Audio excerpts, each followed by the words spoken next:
really great, this international experience.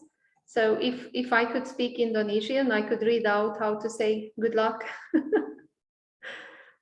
But I'm afraid my pronunciation will be far from anything that makes sense. So thank you.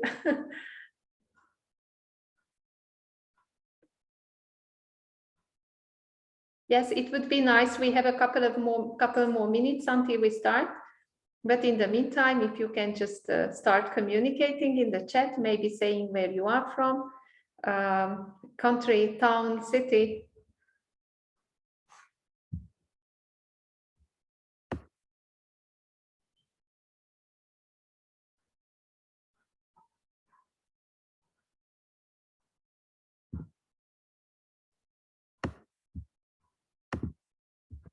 Okay, so some people were asking about the microphones.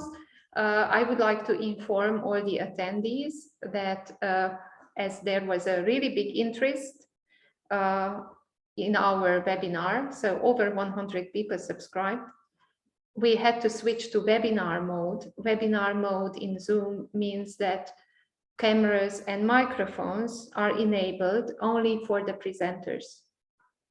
And the attendees can contribute or can interact using the question and answer box, which is on the tray of your Zoom screen. So if you move your mouse a bit, you will see down the chat function, the chat box button, and there's also question and answer. What really makes a difference between the two functions is that in question and answer, if you put a question to one of the panelists or to anyone, several panelists can answer your question, can answer to your question, to your specific question, while if you put your question in the chat, it just goes into the free flow of information. And it will be more difficult to find later on where's the answer to your question or which specific comment is referring back to your question. Hi, Sweden, really nice to have you here. I hope you will have a good time. Let us know if the voice is okay.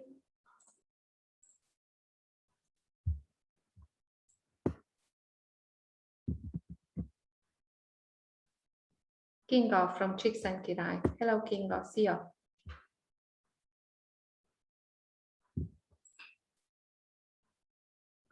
Okay, people keep coming at quite a good pace. So if you don't mind, we would wait just, let's say, 3 more minutes to make sure that people who would like to enter the Zoom all at once can get here, and then we will start.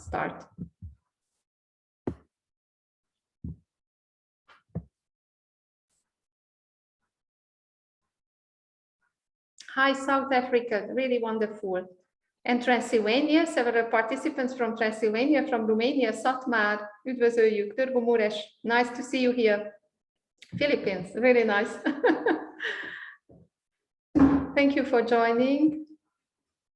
Agota is wishing us good luck. Thank you, Agota. I'm sure you will have a good time here. We've prepared with some really nice presentations. Really practical one, really authentic one, like experiences of real practicing teachers and teacher trainers. Hello, Therese. good to see you here as well. Ramona, nice to see you. Binayvenit from Riv. Nice to have you here, Brigitta. Maria Steluza. Okay. 2 more minutes and we will start.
Wonderful, Dr. Farida, we can see you.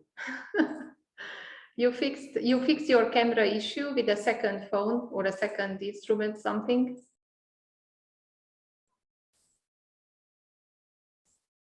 Okay, Farida, which of the two instruments are you going to use your voice?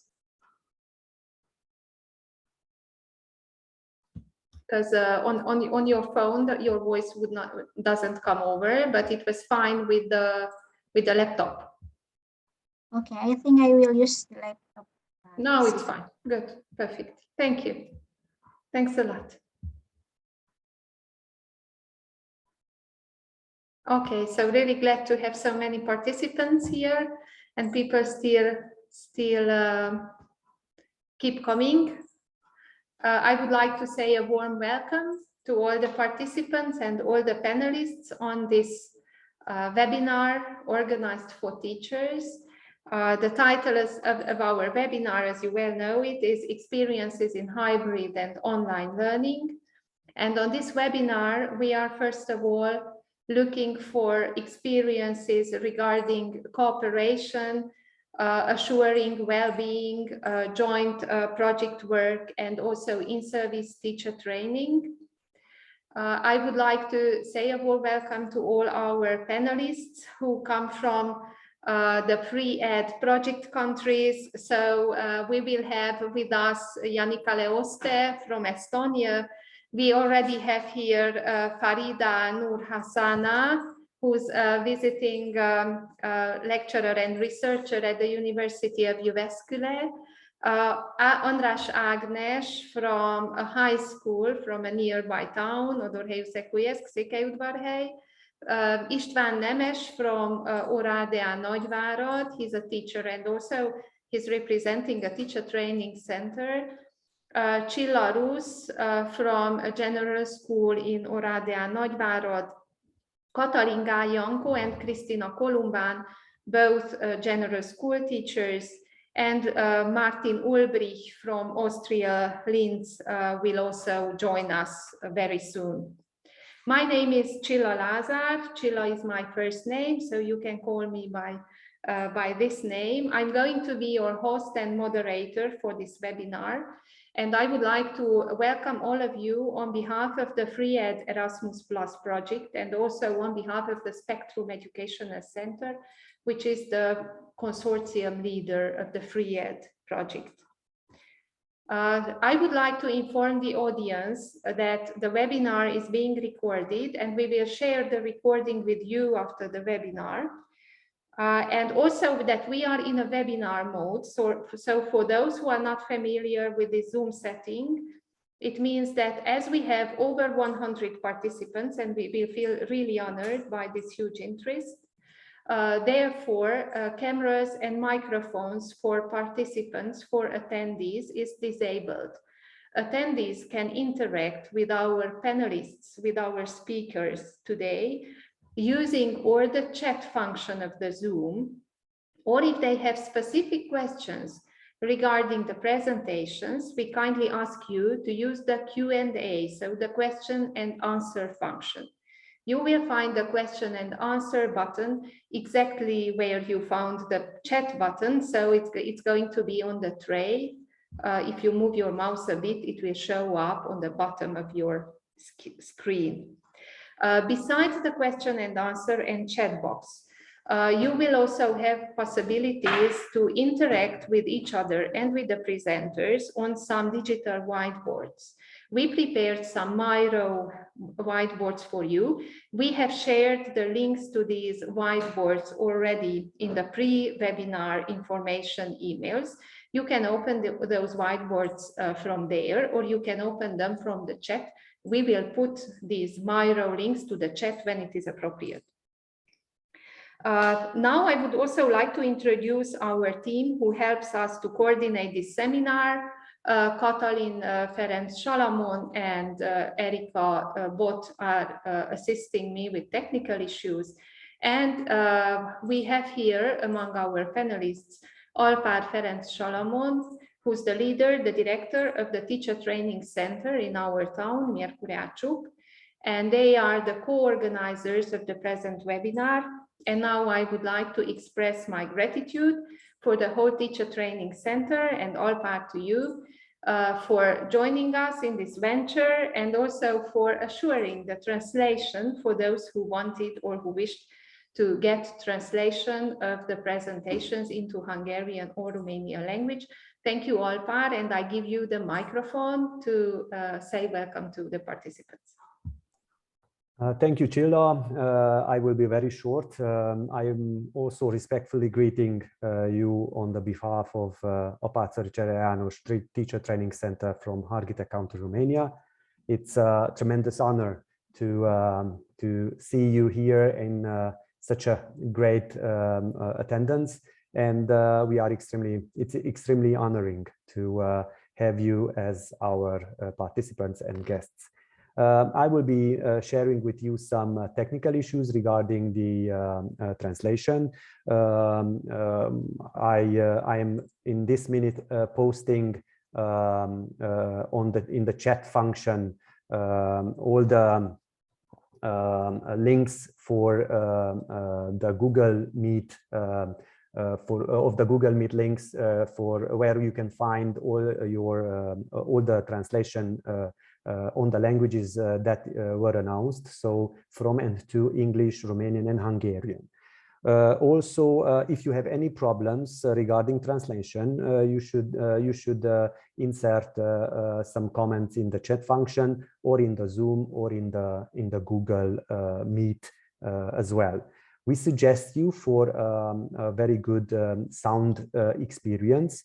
We suggest to use separate devices for Google Meet, so a mobile device with headphones, and a separate device for your Zoom connection. At the end of the session, we will post a Google form link in the chat, and also we will send this Google form via email on the emails that you provided at the registration. It is meant to collect feedback from you for the webinar, about the webinar. And also there is a section in the Google form in which you can request a certificate of participation that will be bilingual. So it will be issued on English and Romanian languages. If you fill in this section with your name, institution, and your email address, then we will send you certificates of participation via email in PDF format. It is a certificate that is recognized by the Ministry of Education from Romania. Please complete this questionnaire by no later than the 8th of November 2020. So thank you for the opportunity. I welcome you again, and Csilla, get back to you. Thank you. Thank you, Alpár. Now it's my honor to very shortly present the FreeEd project, which is actually the framework of our meeting today, of our webinar today. So just very quickly, because actually you can find all the information about this, this project on our website. The FreeEd project, a framework for efficient and engaging hybrid education in lower secondary schools, is an Erasmus Plus school project.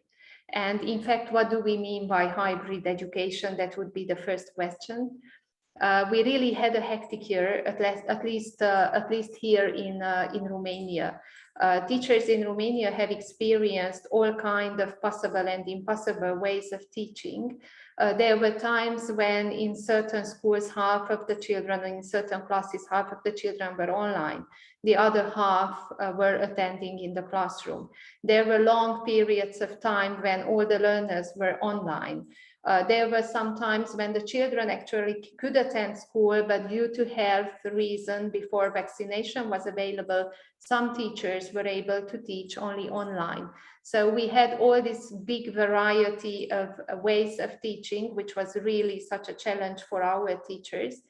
And with this project, we would like to help our teachers to better face these kind of challenges. and to see that what exactly we can do better in order to provide better hybrid education. So the first thing we are going to develop, it's going to be a framework.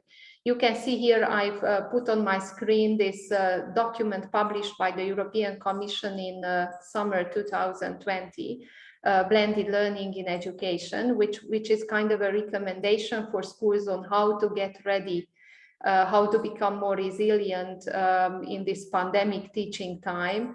But obviously this document has been put together mostly based on theories and theoretical research, because there was not so much practice available at that time.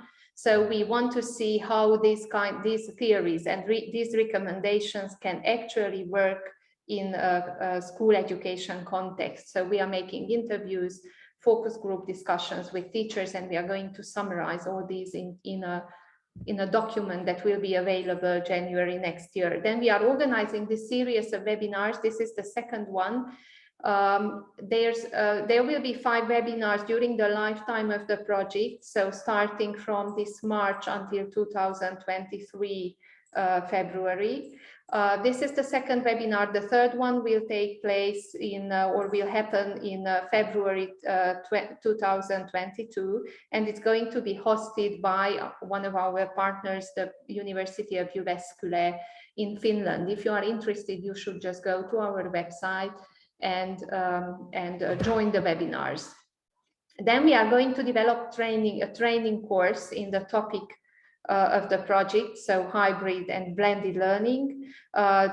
There's going to be an open online course on the topic, but also an in-service teacher training course that will take place March next year in Tallinn, Estonia. It's not closely related to our project, but obviously our project wants to keep up with the developments in the area of digital competence development addressed to teachers. I'm sure that many of you already know this tool. It's quite an interesting and newly released tool, Selfie for Teachers. It's a self-assessment tool that any teacher can complete independently. So you don't have to have the account of your school or something, only a personal EU account, and then you can access and complete this self-assessment tool. I highly recommend it. My colleagues are going to put the direct link to the chat if you would like to use it. And then, of course, we are very much interested in the specific experience of the teachers, of the practicing teachers with all kinds of education technology tools. And we are going to summarize the experience we collect alongside the project. And we are going to publish a guidebook recommendations for educational technology providers. Obviously, the most important in any project are the people involved in it. So here on the screen, you can see our project partners, the University of Jyväskylä from Finland. Kristóf Fenyvesi is the coordinator on behalf of Finland, but we have many other people who contribute. Takumi Yada, Tina Mekele has made important contributions to the project idea, and we are also happy to have Farida Nurhasanah as a presenter in this webinar. Then the Apáczai Csere János Teacher Training Center, you have just heard Alpár Ferenc Salamon, but we also have Edith Erős and Árpád Petres here with us. Then from our institutions, I've already named my colleagues as well, Kati and Erika. We have the Tallinn University, the contact person on behalf of them is Sirli, but we have here Janika Leoste with us. Janika, please say welcome to our participants. I give you the mic. Thank you, Csilla. We are delighted to be part in this webinar. And also, as we are currently here in Madrid, I would say that the hybrid approach is highly demanding, even when we have international teacher training events for the teachers. So I think that this project contributes a lot to the understanding how to improve first our pedagogies and didactics in hybrid teaching, and secondly, I would say how to benefit from that. So how to enhance our teaching and learning in a way that we could benefit from this hybrid approach. So it would be not only supplementing something during the crisis period, but instead of that, we will improve our understanding how the teaching and learning can take place in innovative ways. Thank you, Csilla. Thank you so much, Janika. So all we have to say or do here is to encourage you to visit our website, to subscribe to our newsletter, or to join our free ed community. We have a project group set up on Facebook, and I really hope that you can benefit from all the results we are going to develop in these two project years.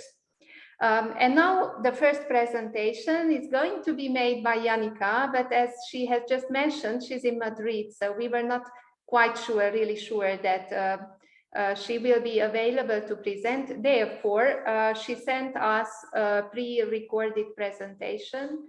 What you probably have to know is that the Tallinn University in Estonia is really a forerunner in hybrid teaching. They have been largely experimenting with hybrid forms of learning and teaching, also on teacher training courses, but also at schools. And they really, despite of the difficulties, they really believe that this kind of hybrid learning has a future, because probably times will come when people don't want to go to conferences organized very far away from their homes because of environmental concerns. So they would prefer to stay at home, while some other people would attend in person. Janika is sharing a very interesting experience of hers with us. So please listen to her presentation.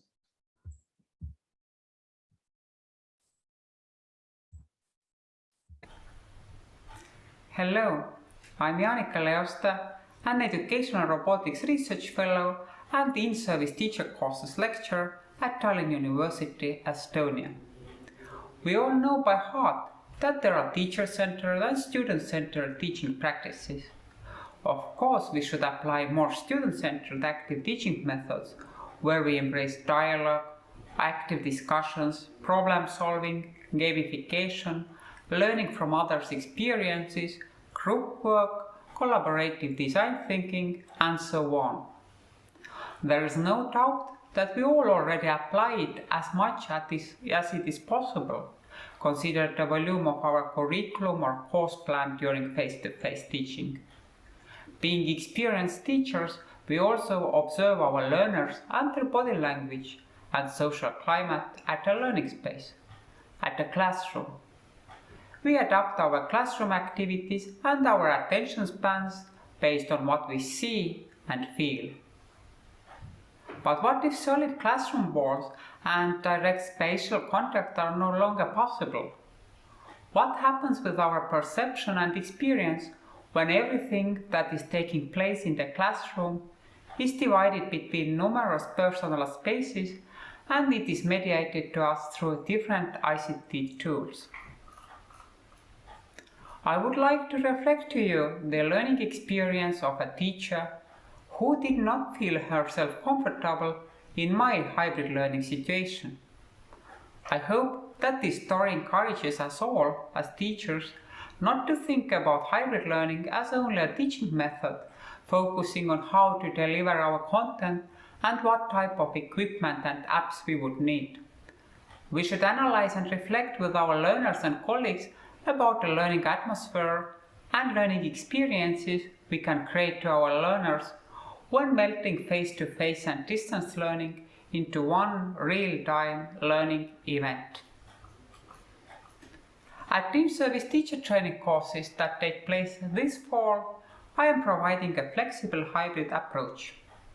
It means that I have a Zoom link and a physical space where learners can come to. They have freedom to select the option they prefer. They just have to tell it beforehand, latest in the same day when the lesson takes place. Why do I make my life harder as a teacher by providing the hybrid approach? The answer is simple. As I use a lot of active teaching methods, I have seen and learners have told that their learning gains are better and they benefit more from the group work when sitting around the same table. So, what happened a few weeks ago? We started with a new in-service course for teachers on how to be engaging from distance. We asked our 20 participants to select whether they are going to take part in the training face-to-face or through Zoom. At the beginning of the first training day, it occurred that only one participant wanted to come to the university. I consulted with the project lead and we decided together that it would be best to call this participant and ask her whether it is possible for her to also participate in Zoom. The reasoning behind our decision to ask her to stay online was that we were not able to provide her other group members for the group work. But we did not consider or ask for the reason the person wanted to come in person. Here I would like to point out an important aspect to pay attention to when conducting hybrid classes. It is not only because of the health reasons that people decide whether to take part online or face-to-face. There are also personal reasons. For example, I could feel and learn better in a real group. There are reasons related to the infrastructure. For example, I do not have a proper place or equipment at the current moment. Also, there are reasons related to green mindset. For example, I do not want to waste gasoline and time for traveling. The person was surprised of our call and she could not change her mind due to infrastructure as she was traveling. Based on her decision, we discussed further on how to provide convenient classroom settings for her, and we decided to ask the people from the university related to organizing the course to join her. Also, as we maintained the logic we had in our courses of sharing video stream from a class to Zoom participants, I did not consider that this way we might pay unintentionally too much attention to this person. Now, another important aspect. If there is only one person in face-to-face situation, it might be better to treat her in equal basis with other course participants. It means providing her with a smart device to join the Zoom just like others and not to exhibit her as the only person who made a different decision. The course started with my presentation where I explained the terminology for distance and hybrid learning. Besides theoretical lecture, I also brought out several examples on how the uncertainty of teaching situation makes lesson planning harder. I also presented a case with our learner, for example, how we discussed with her whether it might be better for her to stay online, and if she decided to come, then what type of rearrangements did we make. I didn't know at this moment that the person also did not expect that she will stay alone in face-to-face situation, and that she instead perceived it like she was too much of trouble for us. Another important aspect. If you provide hybrid situation, then you have to communicate very clearly that for you it doesn't make any difference how many learners there will be online and how many of them will be on-site. It is up to you, up to the teacher, to create a virtual learning environment where all learners can feel themselves comfortable. During the teamwork part, we provided the on-site learner with a tablet, so she was able to participate in virtual teamwork with others on equal basis. Usually, when we have more people on-site, we form one or more groups from the people who are in the class and separate groups of 4 to 5 persons in group who are online. For online people, we also have a so-called traveling moderator, a person, usually a teacher of the same field, who supports and encourages the group formation and group work by moving from one group to another. Next important aspect. In hybrid situation, the online people need extra support in their group activities. Without this type of support, the group might decide for not acting at all. In the closing notes of the day, I was describing the difficulties of understanding who is in the virtual class and who is leaving. At the moment, my only physical present learner was leaving, and I pointed it out that it might be easier to notice it when you are in face-to-face learning situation compared to the virtual learning. That was already too much attention for my learner, and she left with the promise never to use the face-to-face opportunity again. And one more important aspect. In the hybrid situation, we should not pay attention equally to what is going on in the physical room and in Zoom. We should distribute our attention between all learners as good as we can. I never mentioned to you that this day I was also teaching in Zoom, so I never had the opportunity to meet my on-site learner in person, and the camera picture was showing here in general plan, so I was not able to read her body language. The accuracy of the observation level about what happens in the classroom when I'm not there is low. Based on the lesson I learned from this case, I would say the observation level is extremely low. As a conclusion, I would like to say that being fluent in hybrid teaching is nothing theoretical you can learn by reading articles or listening to the success and failure stories. Becoming fluent in hybrid teaching is a part of contemporary teacher professional development where you just have to take the initiative, try and fail, reflect your experience, and try again with less failure. There is no doubt that hybrid teaching will one day provide more flexible teaching and learning experience. Hopefully, the day is not too close, so we could have enough time for learning. Thank you.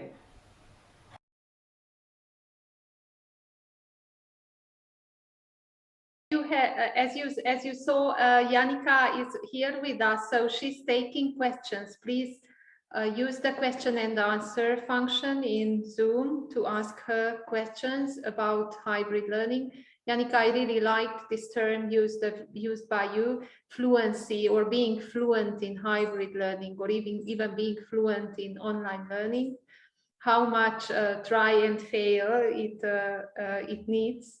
And this is also a great, this webinar is also a great opportunity for reflecting on our practices. Thank you, Janika, again. And yes, I'm repeating, she's taking questions, so please use the question and answer box to ask Janika about their hybrid teaching experience, any aspects of her presentation. And now, thanking the Estonian team for their video, now we will give the floor to our guest speaker from the University of Jyväskylä. I'm very glad to announce that University of Jyväskylä is represented by a visiting researcher, Farida Nurhasanah from Universitas Sabelas Maret, Indonesia. I'm afraid it's not the correct way of saying it. Dr. Farida, you can correct me. Also, during her presentation, you can ask Dr. Farida questions using the question and answer box, or inspired by Janika's presentation or by Farida's presentation, you can use the Miro board that has been shared in chat with you to share with each other ideas regarding teacher training, in-service teacher training, and how teacher training has changed since we have this new normal in teaching. So I would like to give the floor to you, give the microphone to you, Dr. Farida. Thanks for joining us. Okay, thank you so much, Csilla. Actually, you spell very well my name, Farida Nurhasanah.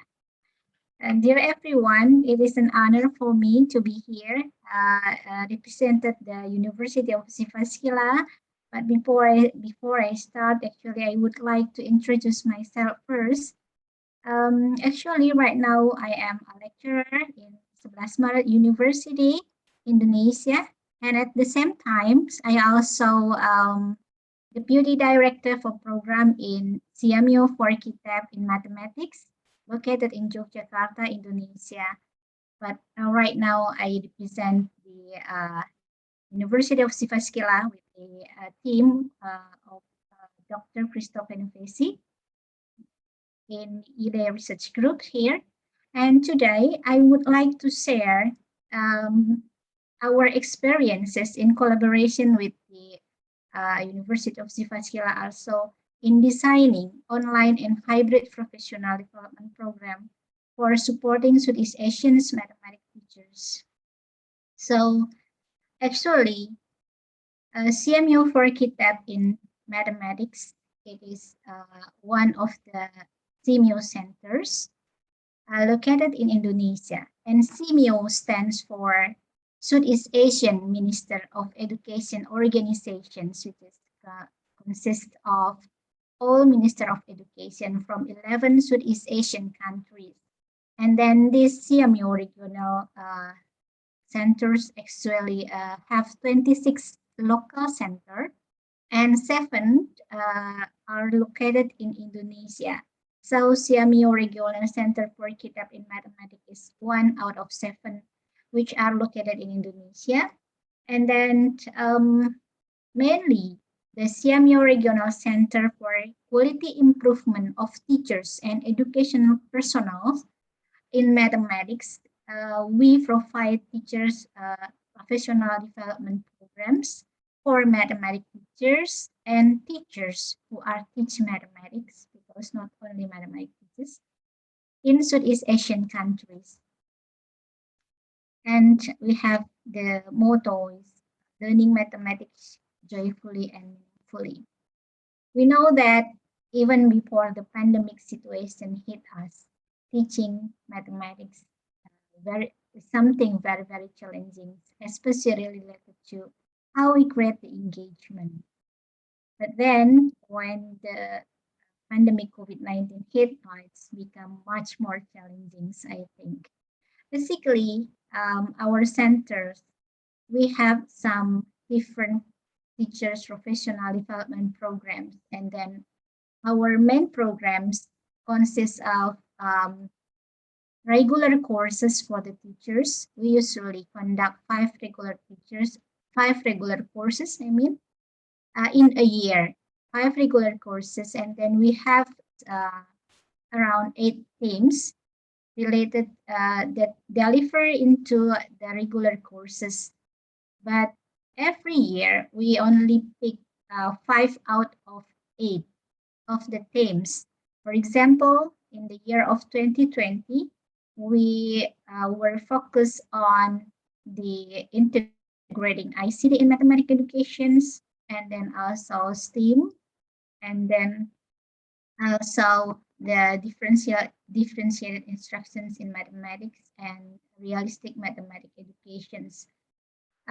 It depends on what actually needed by the teacher, especially in Southeast Asian countries.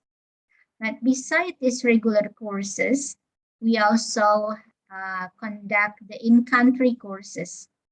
What are the difference? The regular courses usually deliver for all the teachers in Southeast Asian countries. So not only for Indonesian or for local countries, but in-country courses, we provide these courses specific to only one country, for example, Indonesia, or for example, Vietnam or Brunei Darussalam, something like that, the difference. But we also conduct other types of teacher professional development programs, such as camp, teachers camp, and also some webinars or seminars. And we provide a kind of disseminations for the teachers research or the teachers best practice into our journals. And during the pandemic situations, I will tell a little bit the story. Actually, the regular courses conducted in face-to-face mode. We will give 100 training hours, and then all the teachers will come into the training centers that we provided in our centers, usually located in Yogyakarta.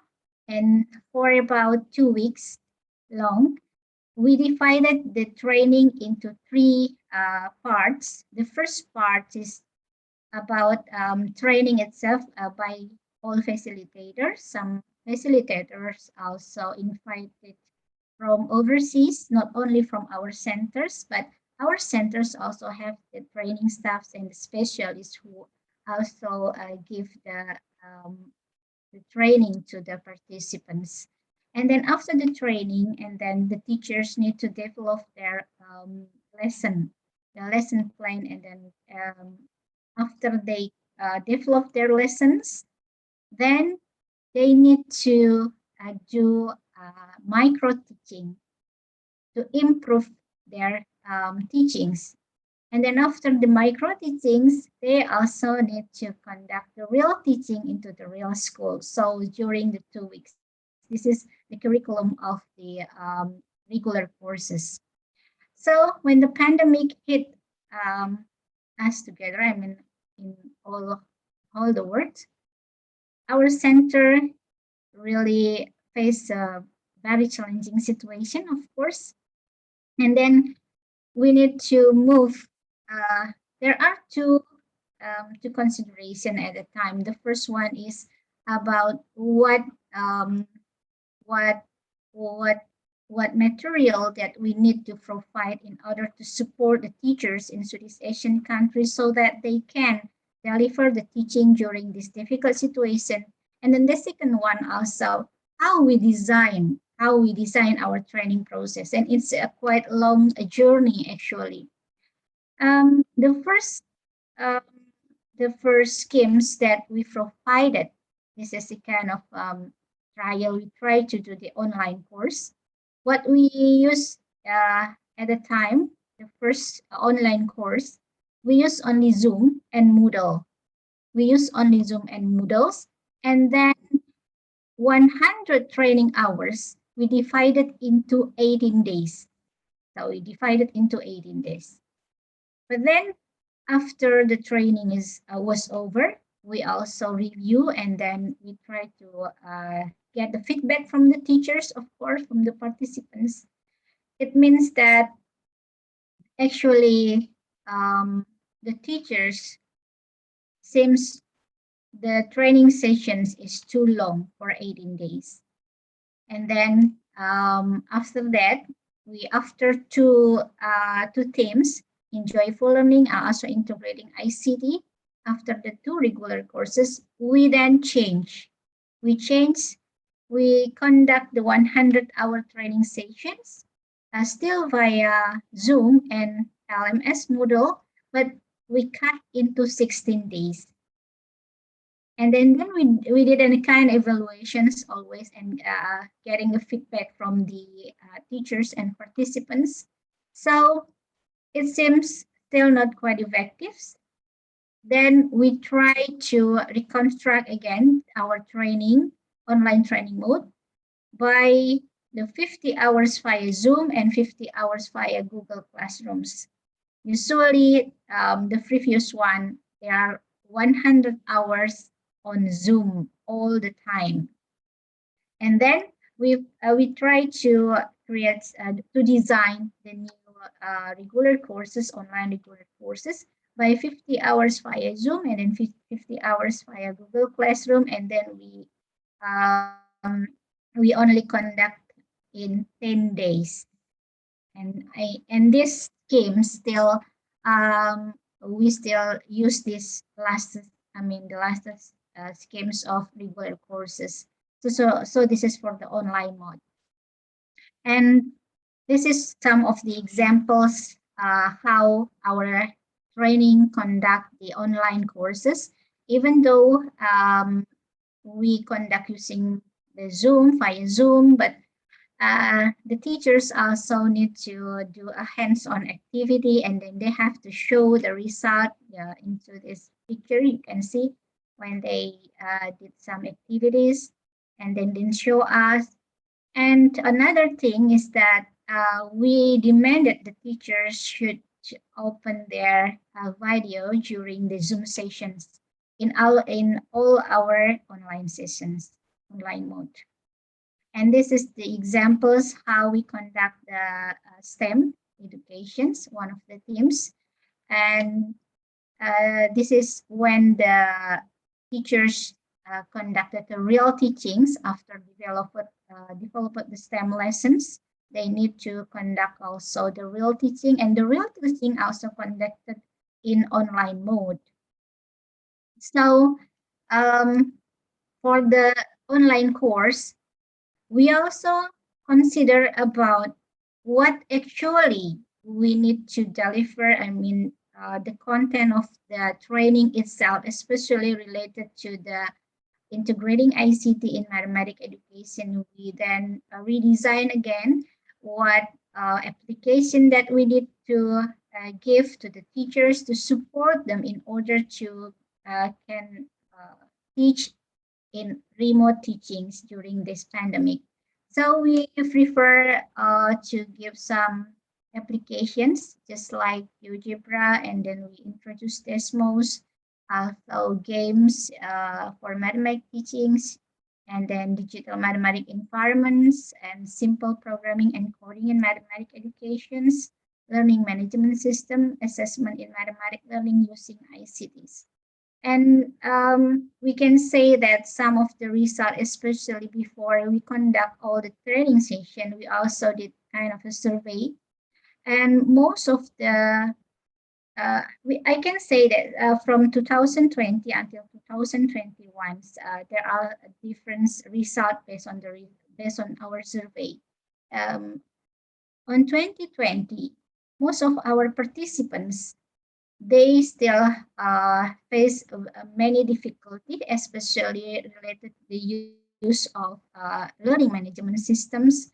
So at that time, we try to help them in order to give the orientations first before the training is start. But next, starting in 2021, I think less teachers who need this kind of support. So at the beginning of the courses, most of the teachers, they are already familiar with the mode that we use. For example, whether this is using Google Classroom or, for example, this using Moodle. Yeah, both of them, I mean, easier to deliver for the teachers. So this is one. This is some examples how we conducted the real teachings, and also what content that we delivered into the teachers, especially mathematics teachers in Southeast Asian countries. Actually, because most of the participants here, I think mostly from the Europes, so the situation is quite different.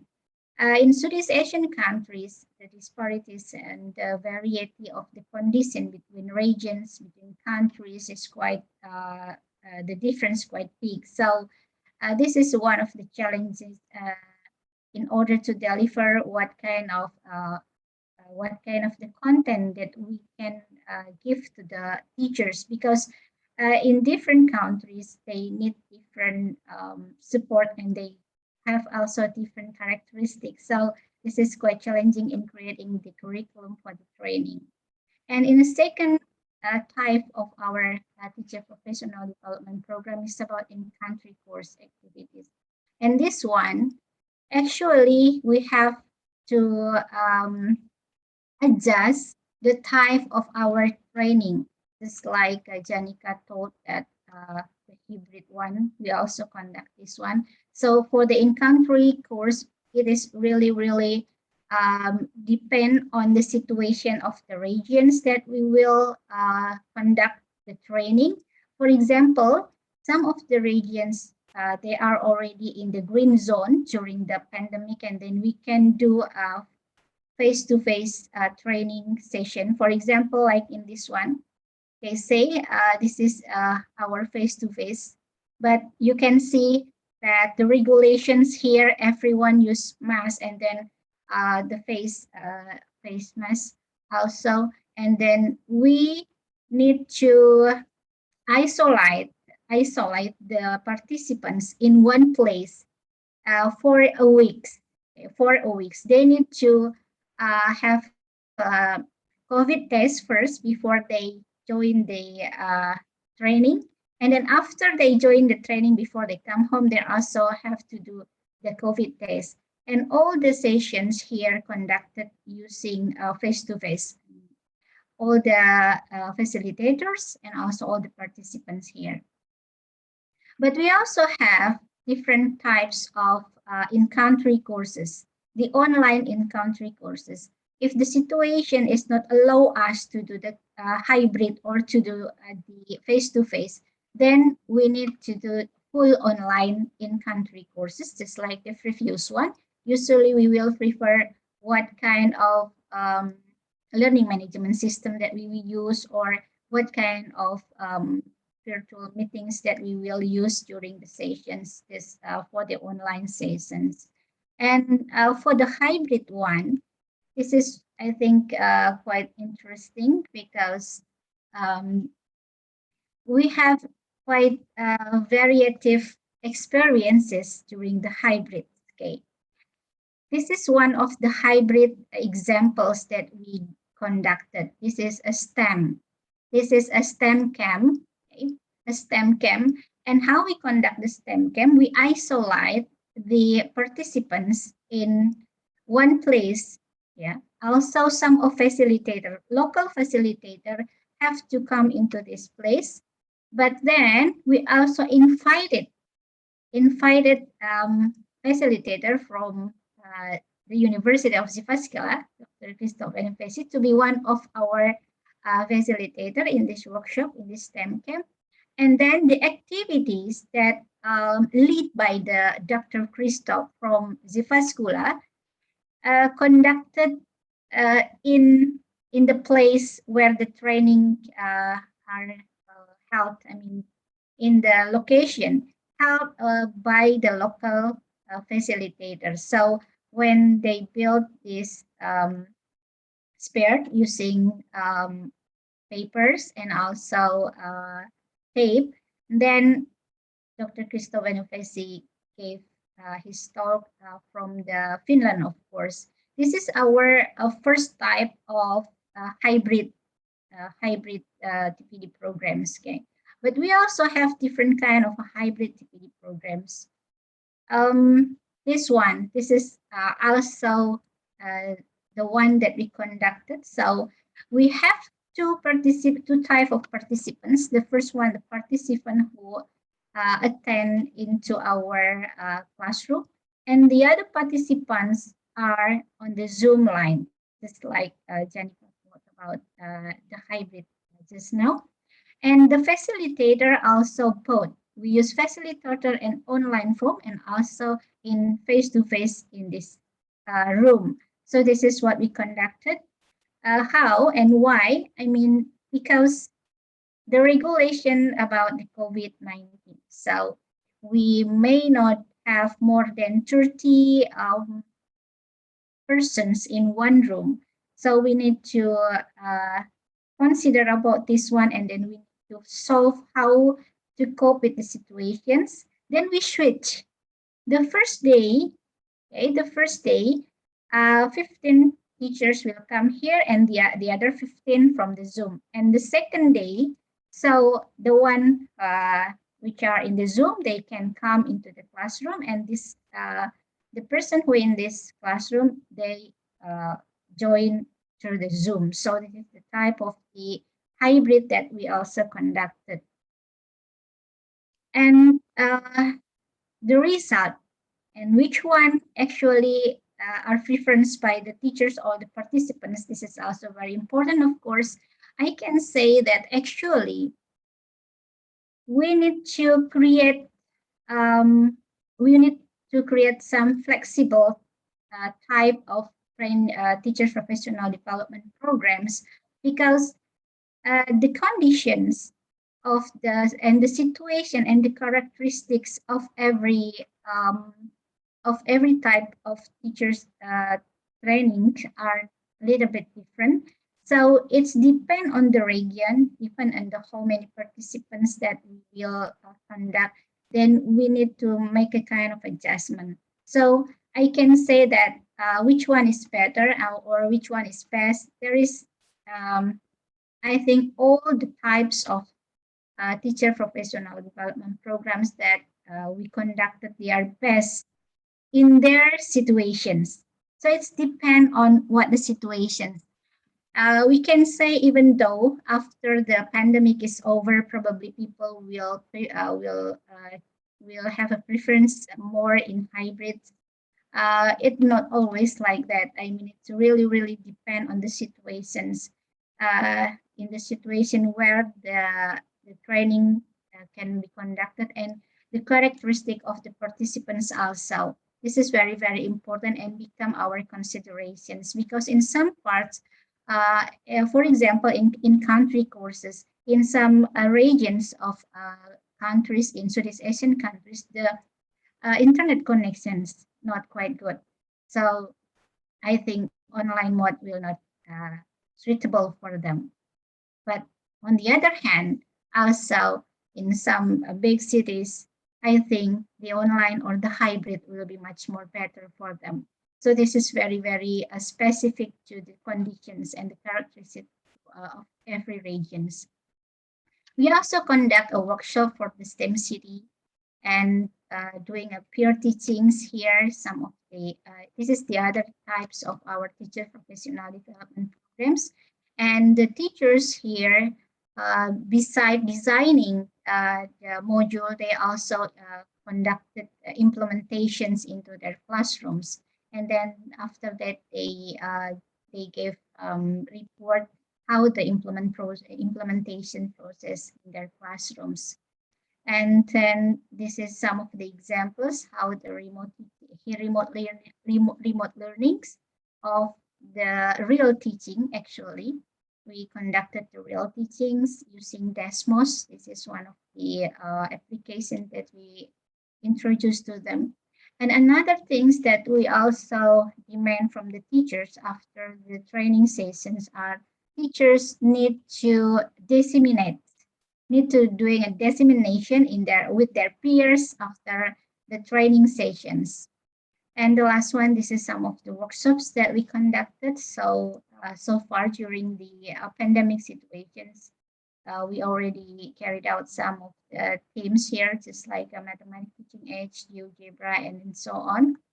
And the last, I think we also actively conduct a webinar, symposium, and seminars. We also invited just like Tim Brzezinski, the expert in GeoGebra, and also from the NCTM, in order to bring the new ideas and sharing ideas to all participants, all mathematics educators in Southeast Asian countries so far.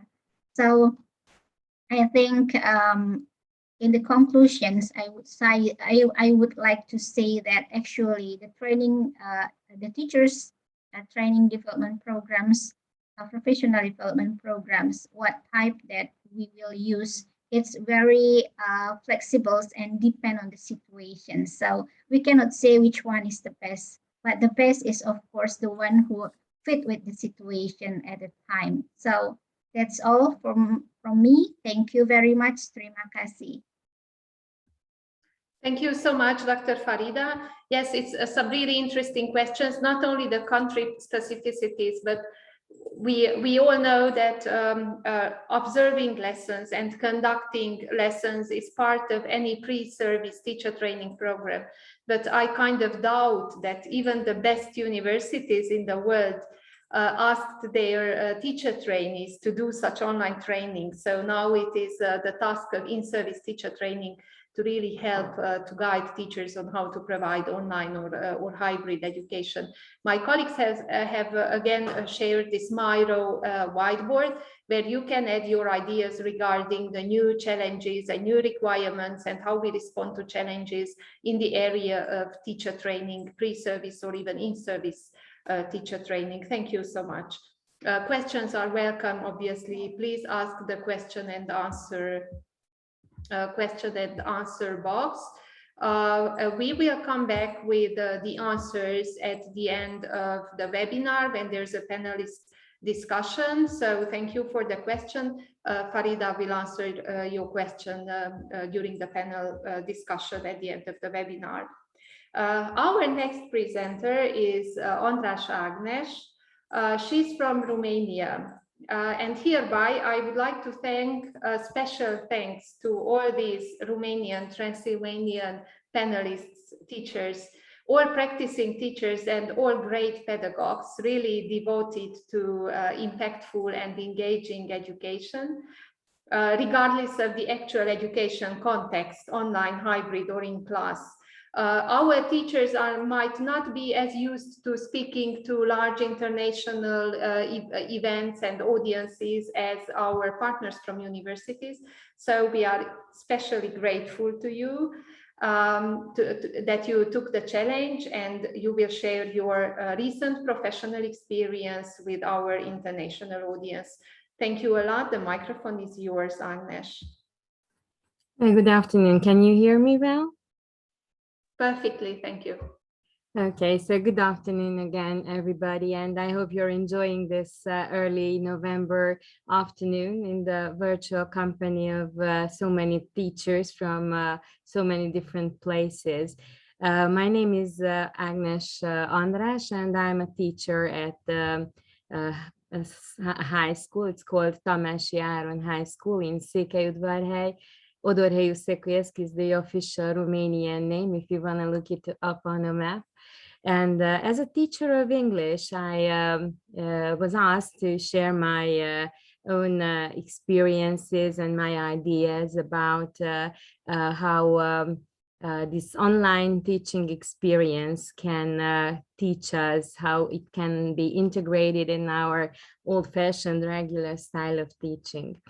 And I am sure that we all agree on so many negative aspects of online teaching and learning, which affected us teachers and also our students and their parents, because that is something obvious if we think about the kids' computer addiction, or if we think of isolation or the inefficient learning, which sometimes proved to be true, but this is not a question of choice, and it was something that it is still something that we can't really avoid. It was a necessity, something that seemed to be the safest way of avoiding even greater health problems.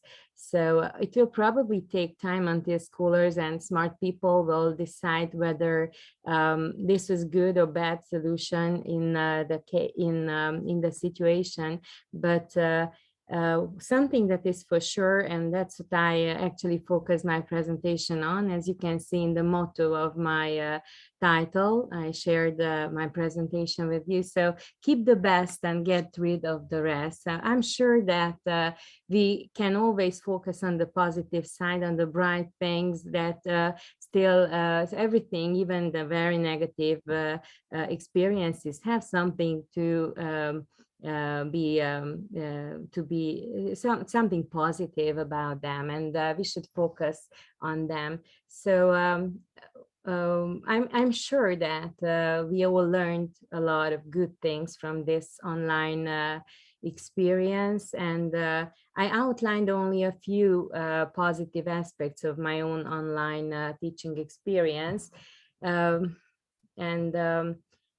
I can say that this is not something very original, or I don't know, something very characteristic to myself, because I talked to so many colleagues formally and informally about these experiences, also to my students and their parents. And as you can see, I'm trying to somehow I can't move on with my... Put on yes, full. Oh yeah, full screen mode, only that yeah, okay, I'm sorry. So I focused, as you can see, on 4 aspects mainly. positive aspects of online teaching experiences. Well, the first one is the many resources that we found. So they were there before, but as we were not forced to use them, or we didn't really need them. Of course, we found out about them during this online period. And the other thing is learners' independence. Also, time management is something I think we all agree that we learned a lot in this area, and also teachers' cooperation. So as I mentioned, new resources as the first aspect. So I can tell you as a language teacher that we came into contact with several platforms, like the ones I mentioned also on the slide: Kahoot, Quizzes, Quizlet, Wordwall, Bamboozle, very many applications and ways for which were proved to be very practical and useful during the online period.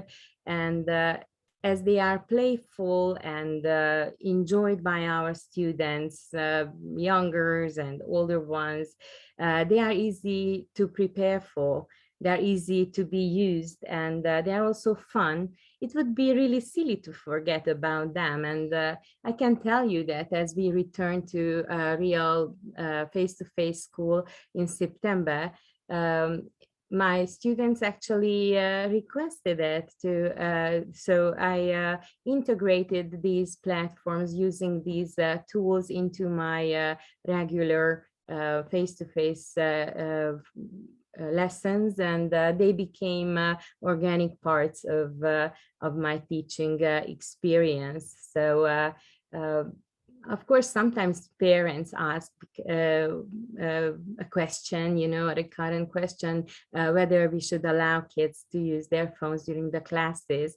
But I think that when there is a good purpose, why shouldn't we? So it's something that makes our classes more enjoyable. They are for revisions, for example, or even testing. They are perfect tools, and we can save time, we can save paper, and we can teach with joy. Another aspect that I considered in this presentation is learners' independence. So I think that especially the exceptional or extra motivated students realized during the online period how well they can individually develop in their own rhythm, in their own space, and they can develop all kinds of language skills, for example, on their own. So as a language teacher, along with my students, we discovered several platforms which offer online guidance for developing listening skills, reading skills, writing skills, and so on. There are so many online tests available, which of course existed before too, but with the necessity of letting students get online materials, I had to realize that I myself am a paper connected person, but I realized that it works. So there are quite a lot of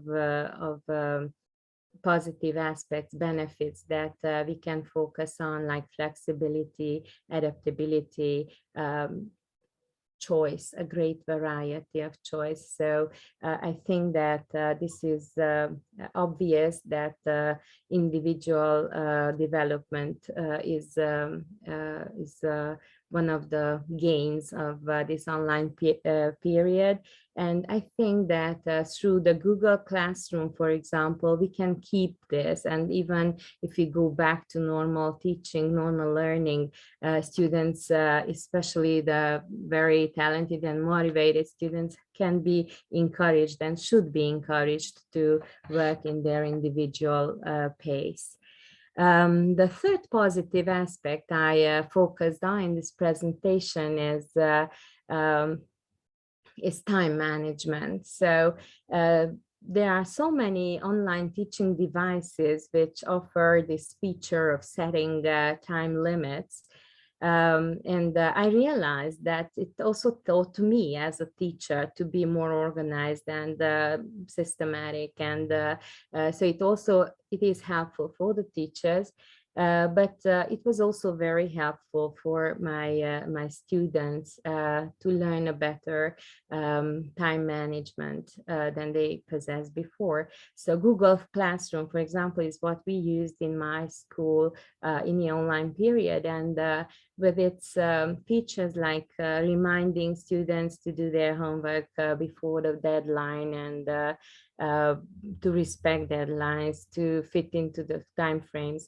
It was a little bit difficult, or my students actually admitted that it was difficult at the beginning, but later on they were very used to it, and they actually admitted that it was something that helped them organize themselves, and they even have more free time that way. So I think that this also is an aspect that should be kept in our regular teaching. So I tend to use Google Classroom even in physical presence teaching, like I give homework in the Google Classroom, and this way, for example, I can assure that they don't forget to send their homework on time. I also have the chance to look at their work in details whenever I have a little bit of free time, because I'm not limited by the space. And I think that we should keep this as well as something that we gained from the online period. And one more positive aspect that I want to talk about is actually cooperation of teachers, that I think was a very positive aspect of online teaching, with all those online conferences. And of course, the reasons why we found that cooperation was necessity for us was that we were all clumsy. We didn't really know much about these tools, these Google Classroom, anything, and these platforms. Everybody was a beginner at the beginning of this period, and we were all motivated to learn using these devices. And as we face the same kind of difficulties, I think that there was some kind of equality. So nobody was a little more of an expert than the other one. So I think that talking about our problems and sharing our experiences, good stories and bad stories as well, helped a lot during this period. And I think that we should take this with us later on, because I'm sure that it is very nice. So it would be nice even now to go to Finland, for example, and take part on an international conference there. But as the situation is what it is, I think that we can still be happy to participate together with so many people from so many countries on such a conference. And physical presence is not the only important thing, right? And I think that we have a very nice example here in Székelyudvarhely, in my town. It was initially the idea of one of my colleagues, Jakab Anna Maria. She's also an English teacher, and she suggested to form a club for the local English teachers. So it's called Create Teach, and we have a club. So we have club activities, like sometimes we get together and have a little talk. I couldn't call it a conference, but it's something that is professional and very, very helpful for and even in this online period, we had Zoom meetings, and we shared. I remember one of my colleagues, actually, she was in hospital with COVID, with her oxygen mask on her face, but still participating in a conference and sharing her ideas because she didn't want to miss it. So I think that this cooperation that started should not be left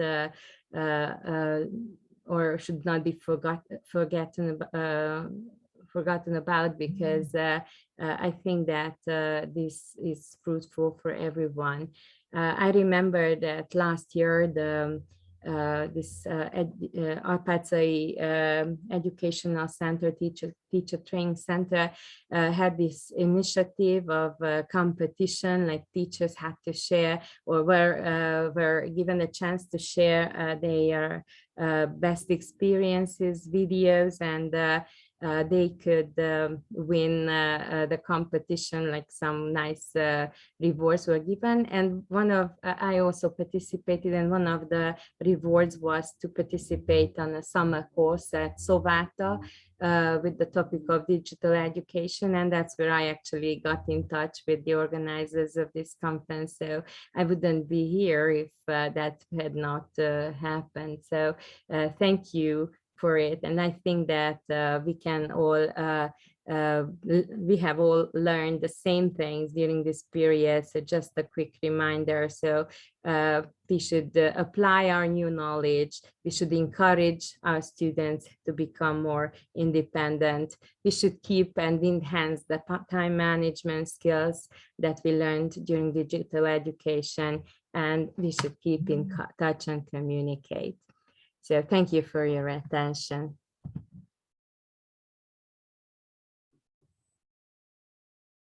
Presentation a bit about your personal positive experience. In the meantime, I would like to remind participants, attendees, that there is a second Miro link, Miro board.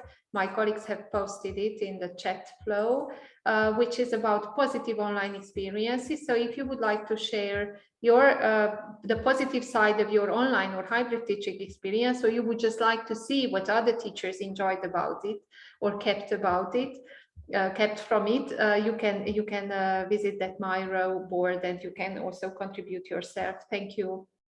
Our next presenter comes from Oradea, Nagyvárad, and he's going to present a project-based learning experience from his own practice. István Nemes, thank you for accepting our invitation, and the microphone is yours.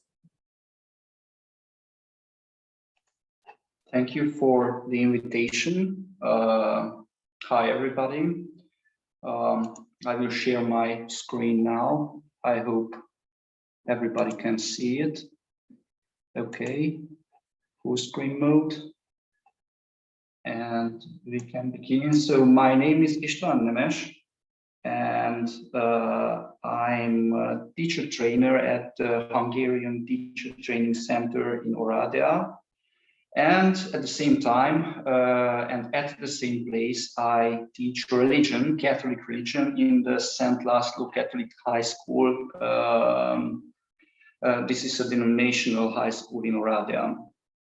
The title of my presentation is Project-Based Learning During Epidemics, and I will tell you about a project-based learning experience with 5 students and various interviewees, as you can see this a little bit later. What was this project about? We had a classical educational contest, a competition, tracing vocations. It was a competition which has 17-year-old history already. And yes, it was designed for Catholic denominational schools in Transylvania, Hungarian-speaking Catholic denominational schools. The main goal of this contest, this competition, was to stir up a sense of vocation in our students. and the sense of Catholic values through learning and knowing and getting acquainted with the biographies of the saints of the Catholic Church. And this contest, it was a team competition where people were winning awards and perform based on performance and knowledge. And it was a competition with personal presence. The competing teams gathered in Oradea at a specific date, and they measured their knowledge together there. During the pandemic in Romania, every event with personal meeting, every educational event with personal meeting and presence was banned, and this ban worked as a catalyst to make a shift, make a change of paradigm related to this competition.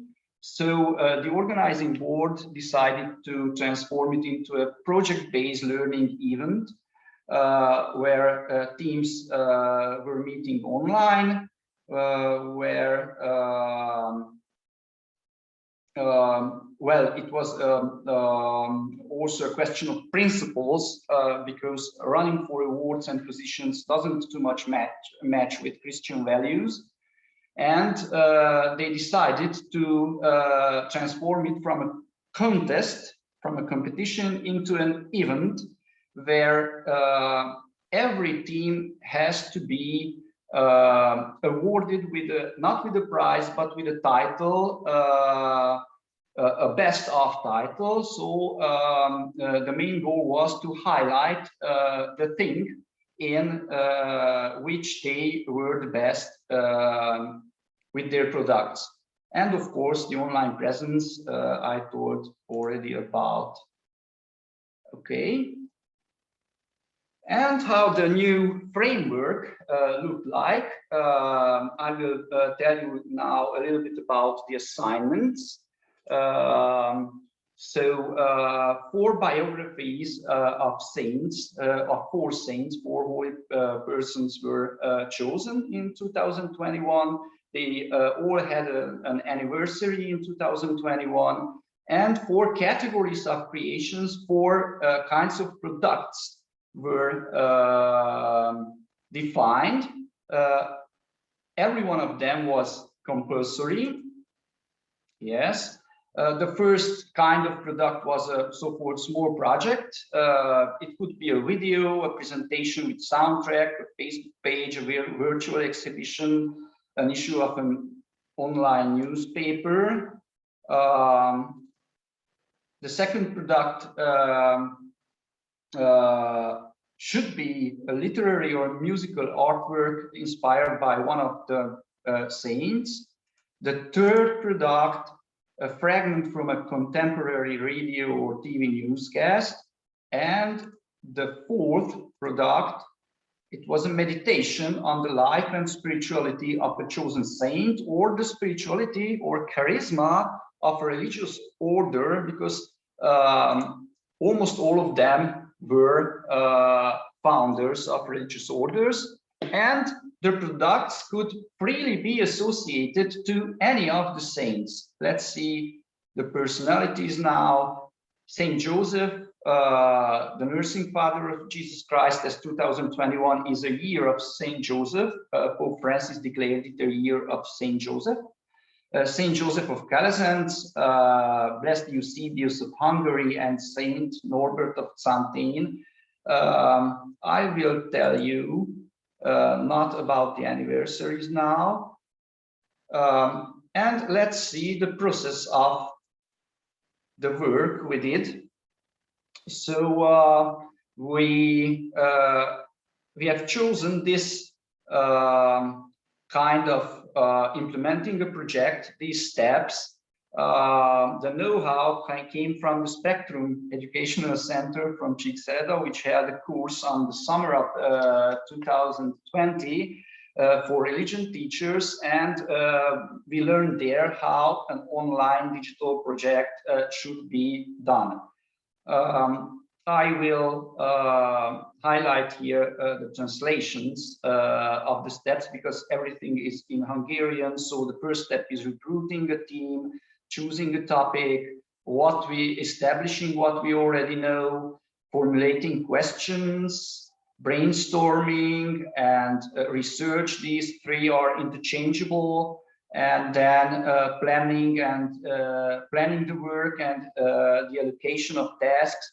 Then the implementation, and after that the presentation, and after that evaluation or review. Let's see the first step. The first step was to recruit the team. This team is very, very interesting because there were 5 students participating at the event, and 3 of them were in the 9th class, so they were newcomers in the school. So I considered that this occasion is a very, very good opportunity for them to get acquainted with each other, because after several weeks in the last year, after several weeks, we went into online learning. The other 2 were older, and as group coordinators, we participated together with Benedek Matilda Ramona, my colleague. She's also a religion teacher. And at the first step, we met several times via Zoom. At the first meeting, which was on 20th of January 2021, we presented the framework, the structure of the competition.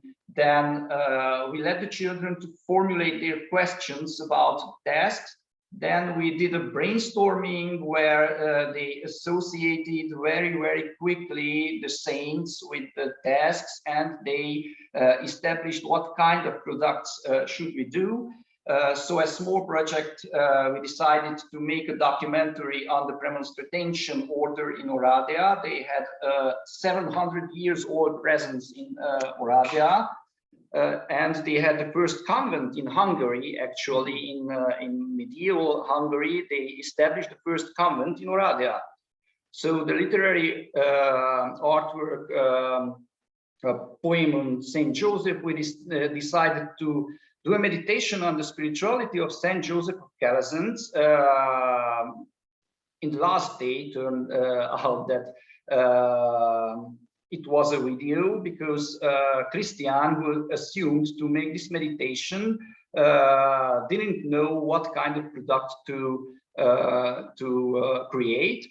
And as a newsreel, we decided to make another video with the title "The Memories of a Hermit" on the Blessed Eusebius of Hungary. Then we gave them some readings on these saints. I made also a presentation, and we left them a week to research on the internet, to go to libraries if they can, of course, and to gather information on their topics. And then we met again via Zoom, and we did a brainstorming, this time on the small project. After the brainstorming, we did the allocation of the tasks. It looked like this. Everyone had to participate at the compiling of the small project of the documentary. And the other works had to be done in smaller groups, as you can see. And then we started to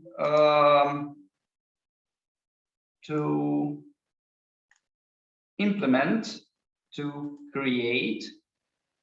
I'm sorry, but I had a tray there and I couldn't switch to this slide.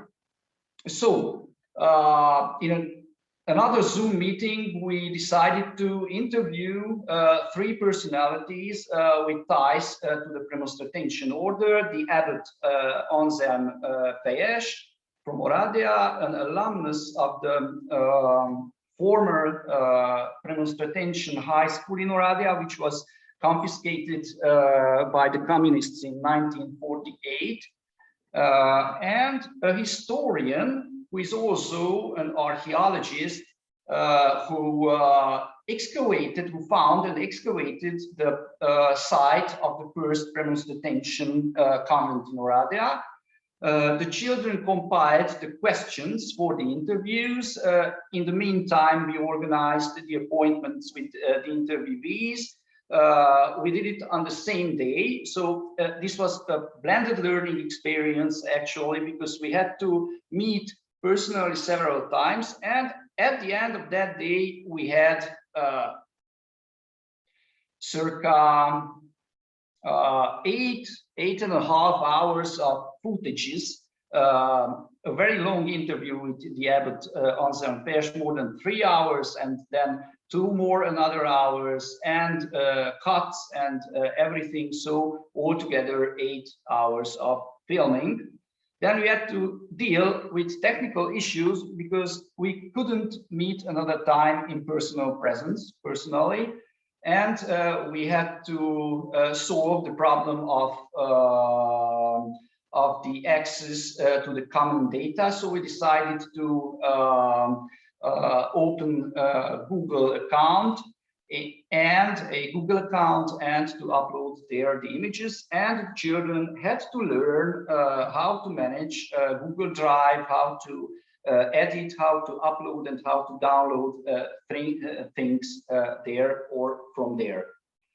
Then we had another personal meeting in Oradea, another afternoon, where we choose the sequences, and then they made online a succession of the sequences which should enter into the documentary.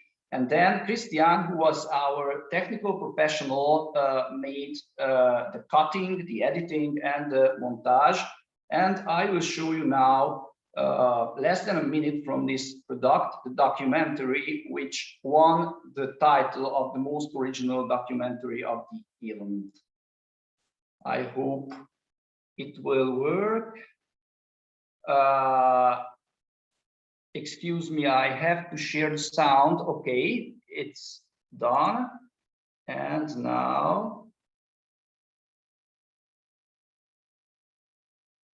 yes, let's start here.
This is it. And now I should somehow get back room. Yes. Oh no. Okay. And in the meantime, so Christian was mounting, and he was cutting, and he was making the documentary. In the meantime, the other two products were ready, so we discussed via internet. We used Zoom and Messenger and Google Meet to elaborate these products. This is the poem. It was a simple text, but it's very, very deep. Okay, and we made actually not a newsreel, we made a film etude, and at the end, at the last day, Christian was ready with his meditation. It was another video, and we had to load it up to a Trello board, a prefabricated Trello board, where every team, every participating team, I think 10 teams, had their own lists. The last list is ours. And here you can see our products with a presentation, an introduction of the team, together with the introduction of the team. Okay. The presentation was on 20th of February, so we had a month to realize all this. It was a little bit oversized. We worked a lot on the project parts. The team met at the St. Laszlo High School. Every teammate took part, and Abbott Fejes and Mr. Zilahi were present too. They considered the documentary very, very good success, and every teammate took part actively. They were talking about their individual tasks, teamwork issues, and of course we presented 10 minutes of the small video we made of the small project, and it was valued as the most original video of the competition or competition of the event. And then we had another Zoom meeting. We made our own review and evaluation. I want to highlight a few points of view. It was a very useful learning experience. The participants acquired skills they couldn't get in a classroom. It was a fantastic experience of community. New friendships have been tied. They also realized that they can keep in touch through the internet.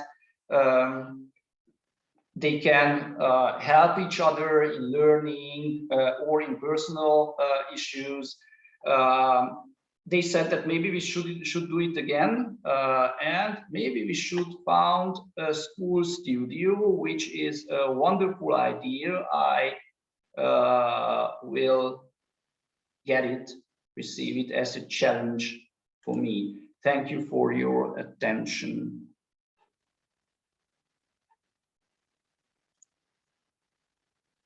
István, for sharing this wonderful interdisciplinary project experience of yours.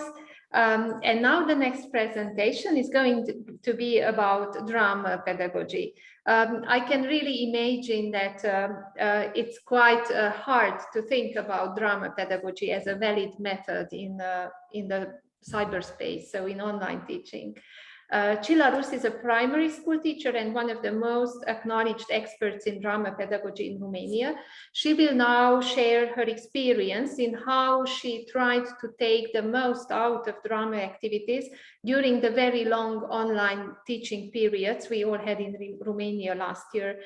Csilla will speak in Hungarian, but her presentation is supported by English language slides, and her presentation will also be entirely translated into English. So those who cannot understand Hungarian, please use your phones and access the last email, Zoom email you got, and use the proper Google Meet link that has been shared with you to listen to Csilla's presentation in English. Csilla, the microphone is yours.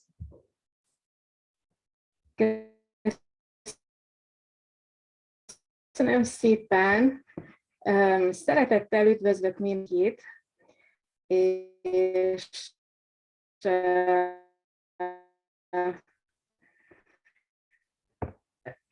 Rusz Csilla vagyok, és főzötti gyerekekkel foglalkozik, és elnézést kérek, hogy nem tudok angolul, és így van.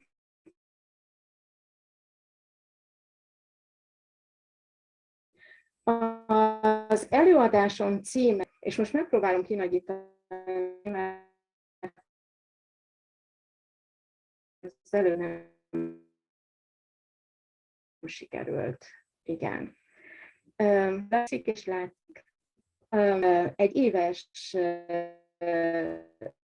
tapasztalatom kísérletezéseién, amikor egy teljesen mozgásszegény és érintésszegény világba léptünk, azon gondolkodtam, hogy alkalmazható-e a dráma adta lehetőségek, játékok és gyakorlatok az online térben, és elkezdtem kísérletezni.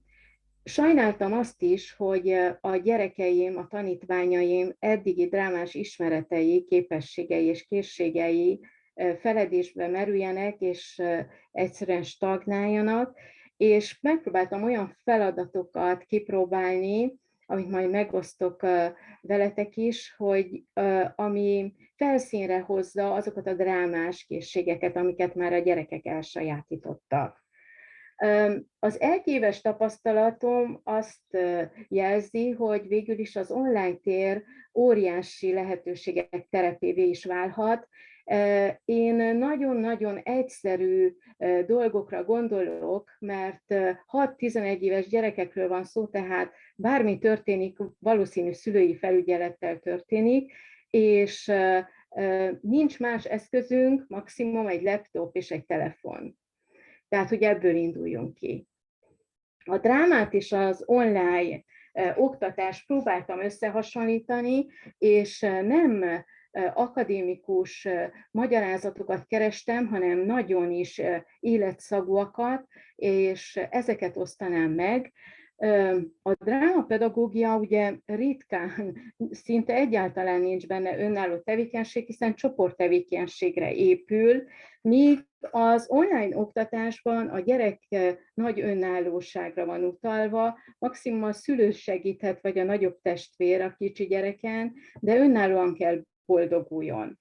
Interakcióval mind a két részben, úgy az online, mint a drámában, interakció ugye tanár-diák, diák-diák és tartalom között, de a drámában ez egy élő interakció.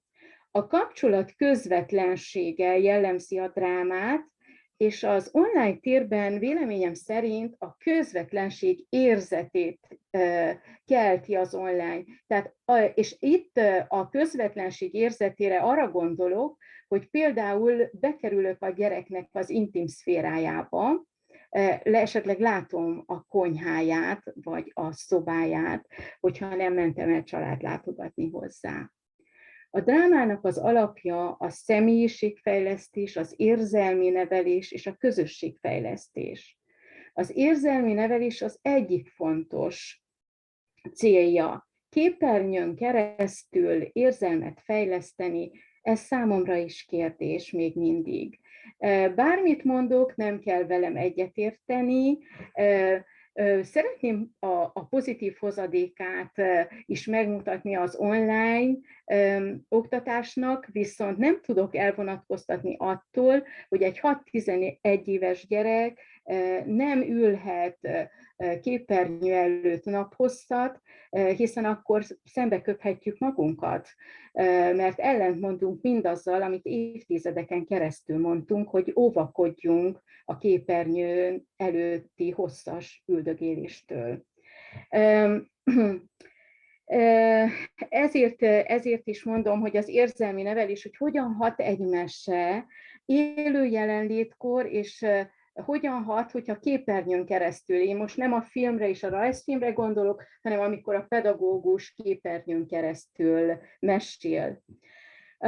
Közösségfejlesztés van-e az online oktatásban? Ugye kicsi ablakocskák jelennek meg, ott vannak jelen a gyerekek, de akár egy képzés során Közben bennem van az a kérdés, hogy amikor 3 napi képzés után együtt vagyunk 23-an, és az ablakocskákon keresztül figyeljük és látjuk egymást, érezzük-e azt a késztetést, hogy meg szeretném ismerni azokat az embereket, akikkel együtt voltam, és lehet, hogy egy közösség lenne ez is. Tehát ez egy újabb kérdőjel. Változatos drámaformák és változatos munkaformák lehetőségét adja úgy a dráma, mint az online oktatás. Itt már a kollégáim nagyon sok oldalt felsoroltak, nagyon sok munkaformát, amit az online oktatás kínál, ám arra gondolok, hogy pont a drámának az érzelmi nevelésén keresztül a mély megélések soha nem gyorsak. A mély megélések lassúak. Az online munkák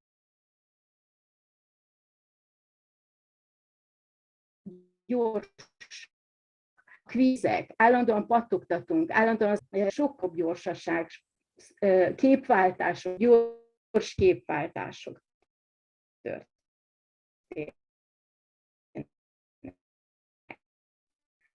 A oktatásnak van egy nagyon-nagyon pozitív hodéka, otthon ülek, és különböző lehetőségeim vannak, hogy Csilla, bocsánat, hogy egy picit megszakítalak, sajnos a hangod... Drámát, vagy drámapedagógiától nem tannék. Csilla, bocsánat, egy picit megszakítunk, mert a hangod valamiért nagyon kezdett akadozni. Azt szeretnénk javasolni, hogy a saját videódat kapcsolt ki, hát ha akkor jobb minőségű lesz a hang. So we are sorry about the sound quality. We've just asked Csilla to switch off her video, maybe then the sound becomes better. Rendben, köszi. Hallgatunk. Most jó. Igen, úgy tűnik, jobb lesz.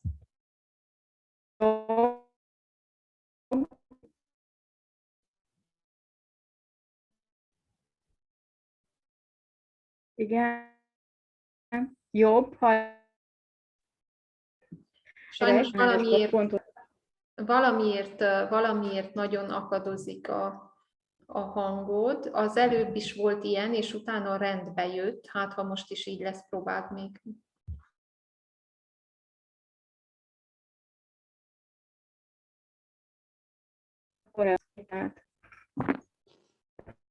Esetleg a videót tessék megpróbálni leállítani. Leállítottuk át. Most jobb lesz. Most jó. Most jó.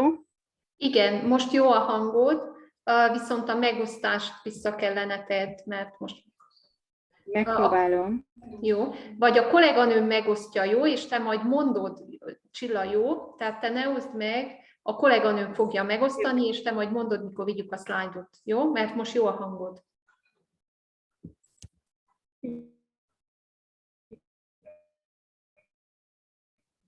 Jó. Esetleg, ha tolmácsolásra rá voltál csatlakozva a saját internetedre, akkor azt is esetleg kapcsold le, még prezentálsz. Azt már kikapcsoltam. Igen. Most jó a hangod, Csilla, köszi szépen, és látjuk a szlájdodat. Jó, rendben van, lehet váltani.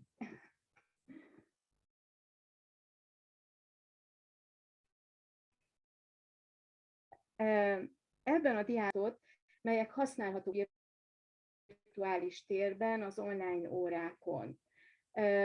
Ezekből a játékokból, ezek címszavak, valószínű senki nem ért semmit, de akkor most megkérlek, Csilla, hogy egyet válasszál ki, és akkor elmondom, hogy ezt hogyan kell az online térben játszani. Mátyás király parancsára. Igen, a Mátyás király parancsára vajon, hogyha a videómat visszakapcsolom, akkor rosszabb lesz? Próbáljuk meg?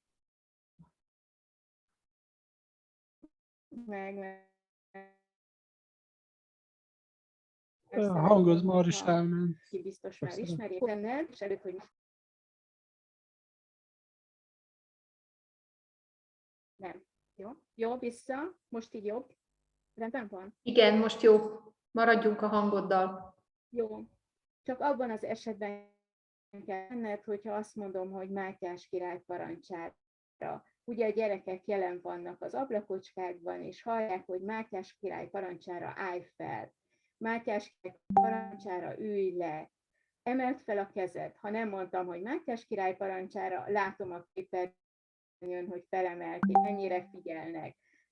Tehát a képernyő visszaadja, és te tudsz reagálni rá. Persze, hogyha 30 gyereked van, és 30 kicsi ablakocska, akkor a pedagógus nagyon kedves. Hálálnál te is egyet? Ahó.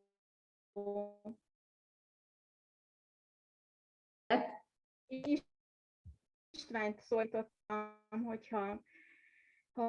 István, válasz egy játékot.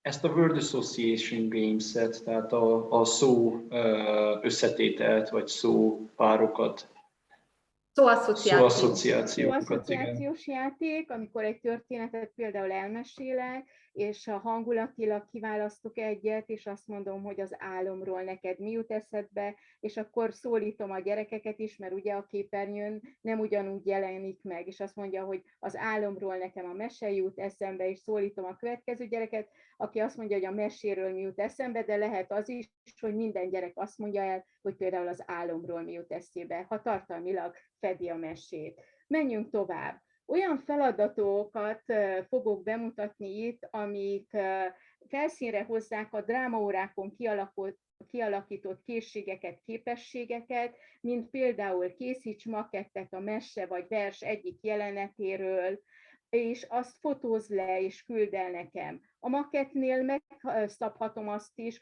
hogy milyen anyagból készítse a makettet, legóból, vagy agyagból, vagy természetes anyagokból. Vagy általad készített síkbábokkal, vagy akár a testeddel, te magad is eljátszhatod, vagy legófigurákkal, vagy agyagbábukkal. Jeleníts meg a vers, a mese, a legenda egyik mozzanatát. És ha sikerül, akkor én most a Romulus és Rémus történetéből megpróbálok egy 1 perces videót bemutatni, hogy a 3. osztályos gyerekek ezt hogyan oldották meg. Azt mondják a családok, hogy ez egy igazi team building, csapatmunka otthon, hiszen szükség van a szülőre, és hogy ez inkább összehozza őket, és nagyon aranyos, édes filmek születtek, és bizony egy 1 perces filmnek az összeállítása nagyon sok munkát igényel, ami nem a képernyő előtt történik. Vagy küldj hangüzenetet, elmondva a verset, felolvasva a verset különböző stílusban. Ez olyan, mint a stílus gyakorlatok. Amikor azt mondom, hogy úgy mondja el, mint egy katonatiszt, mint egy kofa, egy pillangó, egy kisbaba, egy földesúr, bármit mondhatok. Ha például a Petőfi itt van az ősz, itt van újra, azt mondom, hogy egy katonatisztként mondja el, akkor azt mondja, itt van az ősz, itt van, újra. És könnyebben megtanulom a verset, nem mindig csak a monoton darálás marad meg. Mondhatom azt is, hogyha van egy, akár vallásórán is el tudom képzelni, hogy azt mondom, hogy egy kompozíciót készítsen az adott téma hangulatáról. Nem árt megmondani, hogy milyen anyagokból dolgozzanak a gyerekek, hogy ne keveredjen a műanyag a természetes anyagokkal. Ha műanyag, akkor legyen műanyag, ha pedig természetes, a kettőt ne kombináljuk. Lehet a pedagógus inspiráló színházi játéka, vagy az óvónő bábjátéka motiváló a gyerekek számára. Ugye mindenkinek van egy zárt csoportja az osztályával, és abba olyan videókat is, gondolatindító videókat küldhetek, ami megint motiválja a gyereket és sarkalja a továbblépésre, vagy megkezdek én egy ötletet, és ő kell folytassa. Most olyan képek következnek, mehetünk tovább, ahol meg tudom mutatni, hogy egy gyerek hogyan készít egy 30 perces animációt, ez pont a Romulus és Rémusra. Tehát először is ki kell választja a történetben, hogy melyik részt akarja bemutatni. Agyagból elkészíti a figurákat. és utána a zenét választ, és most 2 olyan filmet választottam valójában, ha sikerül megmutatnom, ami zenei, azért pont, hogy ne legyen narálás magyarul, és hogy a zenének nincs nyelve, és mindenki megérti. Ez a kisfiú azt a részt választotta ki, amikor Romulus megépíti ugye a város körül a falat, és azt mondja a katonájának, hogy aki becsmérli ezt a falat, vagy átlépi, azt meg kell ölni, és bizony Remus lesz, aki átlépi a testvére. Tovább megyünk, akkor most pont ilyen Lego maketteket tudok mutatni egy népmeséről, a Kerek kő című magyar népmeséből. Ime, amikor a halász halászik, és nem talál halat, hanem egy kerek kő van jelen. És a gyerek az otthoni nagymama perzsaszőnyegén ezt megtette, mert nagyon sok gyerek ebben az időben a nagyszülőknél volt. Mehetünk tovább, ugyanez a mese, amikor a halász felesége, a király elé vitte ezt a követ, ami megcsillant otthon este. Hogy a gyerek összerakta, megtalálta a Lego figurákban azt, ami a mese tartalmát hozza, és összerakja. Tehát ezek időigényes dolgok, így nagyon szép fotón megnézni, de ez idő alatt sem a számítógép előtt ült. Mehetünk tovább, nincs mit enni, amikor ugye a halász leül, és ugye azon az estén nincs mit enni, és akkor ő a legóiból ezeket mind-mind megtalálta. Azt hiszem ez az utolsó, de mehetünk tovább. Igen, amikor a textil találkozik a gyurmával, ezt a jelenetet nem kell mondjam, mert ugyanaz a jelenet, de hogy ez a 2 anyag találkozhat. És akkor most megpróbálom mégis a filmet megosztani, mert nem szívesen mondanék le róla. Csilla, bocsánat, Csilla, megosztjuk mit gondolsz? Jó, nagyon jó. Akkor a Domi filmével kezdjük, ami egy 30 másodperces animáció. Igen, azonnal. És nem mondok róla semmit.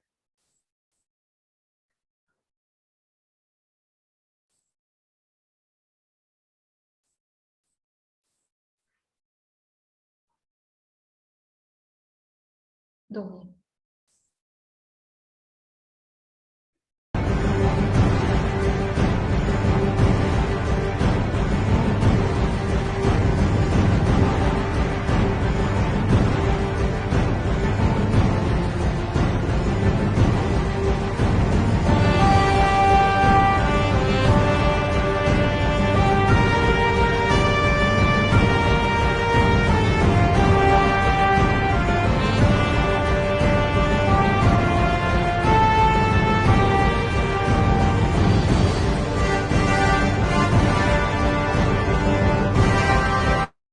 Hosszasabb a felirat, mint maga az animációs film, de mennyi munka előzi ezt meg, amíg ezt megalkotják, és akkor most nézzünk meg egy igazi családi teambuildinget, amikor az anyuka segít abban, hogy a textilt magára öltse a gyerek, és a zene kiválasztásában a testvérke segít, ő filmez, ebben benne van az ágyjáték is, és a Romulus és Remus története szinte belesűrűsödik 2 percben.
Akkor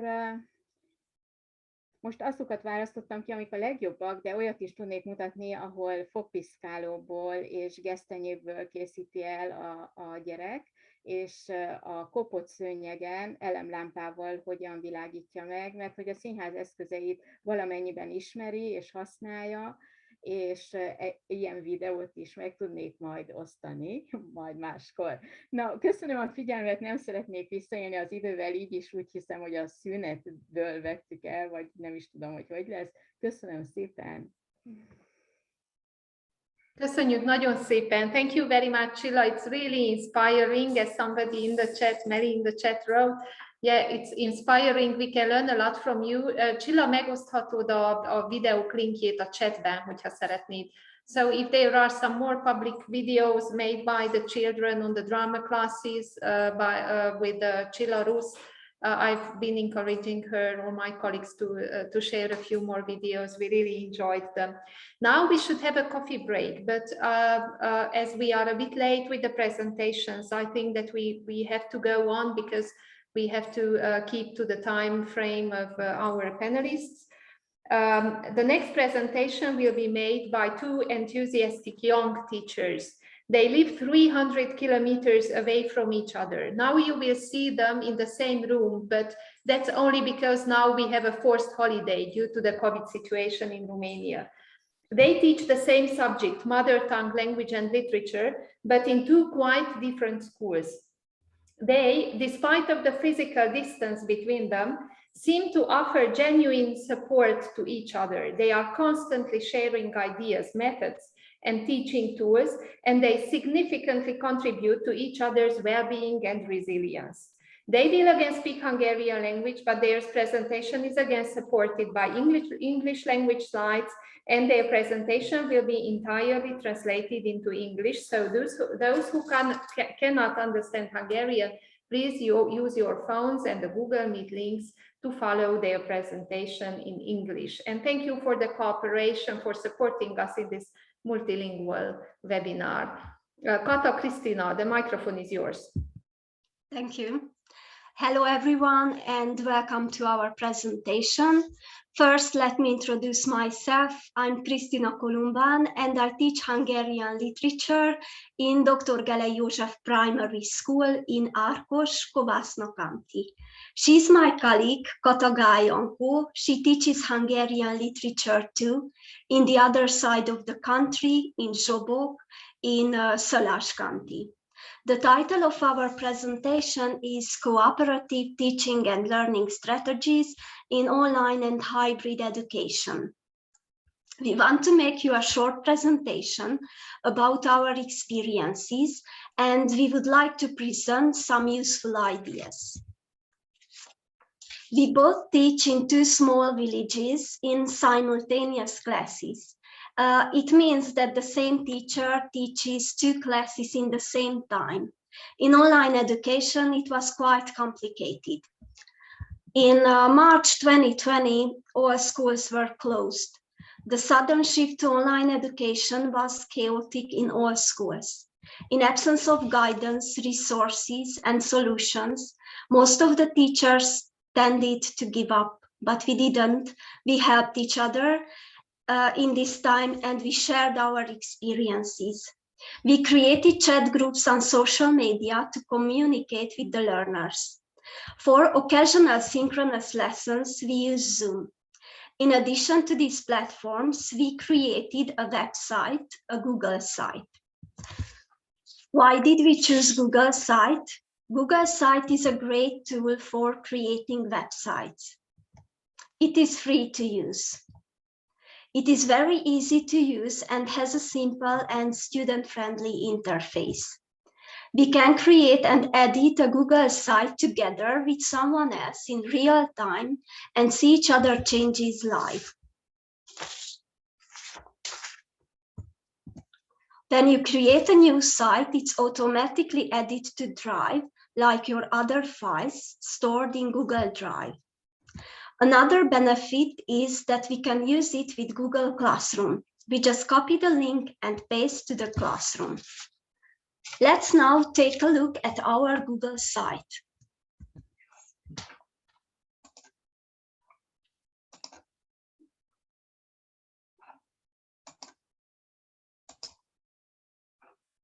Here is our site, and this is the home page. Here are some pages we have created. We have an individual page for each class, and we actually created subpages. We use the site during online teaching to build lesson plans that both our classes can use. Here is a lesson for asynchronous learning.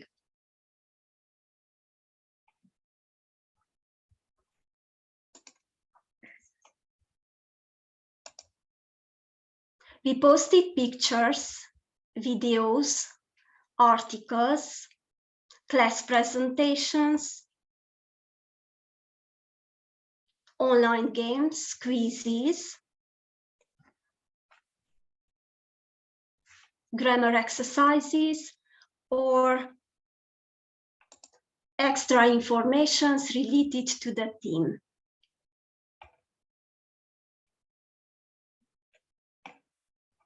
The site made it possible to organize online museum tours.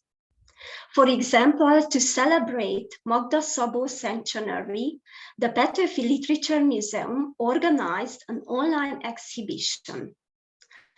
The learners can explore the museum in the comfort of their room.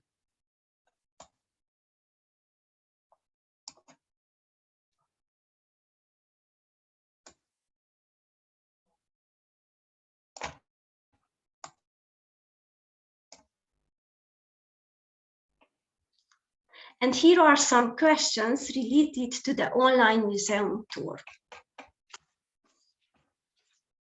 We organized online extracurricular activities.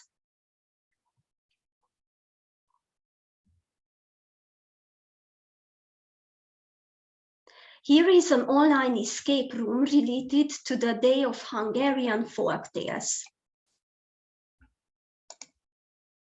or the Day of Hungarian Culture,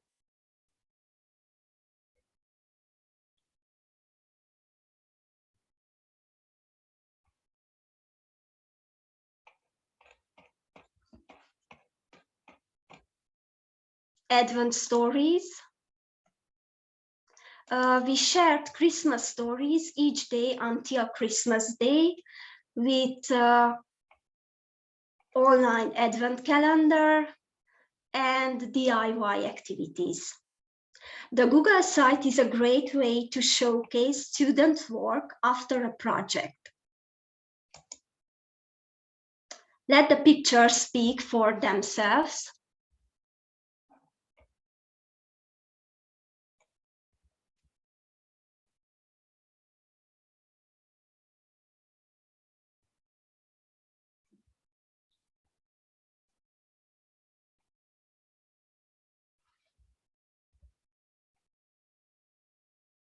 We keep using this site in person teaching too.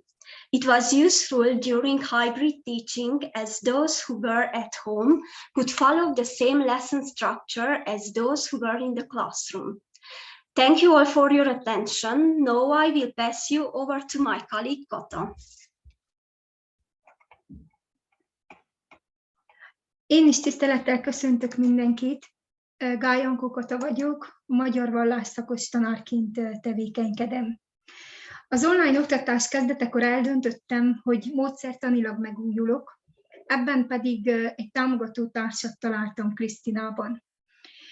A döntést igazából a nem megfelelő digitális kompetenciáim szülték meg bennem, ma pedig úgy értékeljük, hogy ez indított el mindkettőnket egy olyan irányba, amit szakmai fejlődésnek nevezünk. Azóta is az oktató-nevelő munka során együtt dolgozunk, sőt, szárnyainkat bontogatjuk más területeken is, ötleteinket megosztjuk egymással, és valljuk, hogy az együttgondolkodás, a kollaboráció nagyszerű dolgokat eredményez. Krisztina képszerűen ismertette a Google Site előnyeit, én pedig ízelítőt kívánok nyújtani azokból a jó gyakorlati lehetőségekből, amelyeket alkalmaztunk annak érdekében, hogy oktatói munkánk közelítse meg a digitális oktatás miben létét, és ne csupán online feladatkiosztás történjen. Fontosnak tartjuk hangsúlyozni, hogy időt szántunk arra, hogy a diákjainkkal közösen kitapossuk ezt az utat, hogy jártasságot szerezzenek ezeknek az applikációknak a kezelésében, különben az együttműködés nem lenne lehetséges. Most azokból az online applikációkból említek néhányat, melyeket a legoptimálisabbnak találunk a szinkron-aszinkron tanulásra, diákjaink figyelmének felkeltésére, a tananyag hatékony és élménydús átadására, értékelésre. Elsőként a Linoit alkalmazás nagyszerűségéről ejtünk néhány szót. Azért kedveljük a Linoitot, mert gyermekbarát, egyszerű, ingyenes és könnyen kezelhető online parafatábla felület. Regisztráció után létrehozhatunk fali újságokat, melyeket megoszthatunk a tanulóinkkal. Tanári tervezésünkben nagyon eredményesnek látjuk, és rendkívül alkalmasnak találjuk projektek kivitelezésére is. Hosszú távra tervezve egy fali újságra feltűzünk minden feladatot, utasításokkal ellátva, így egy helyre gyűjtjük mindazt, amit egy téma feldolgozása során célunk megvalósítani. Ezt a Linoit táblát a Pál utcai fiúk regényének feldolgozásához készítettük.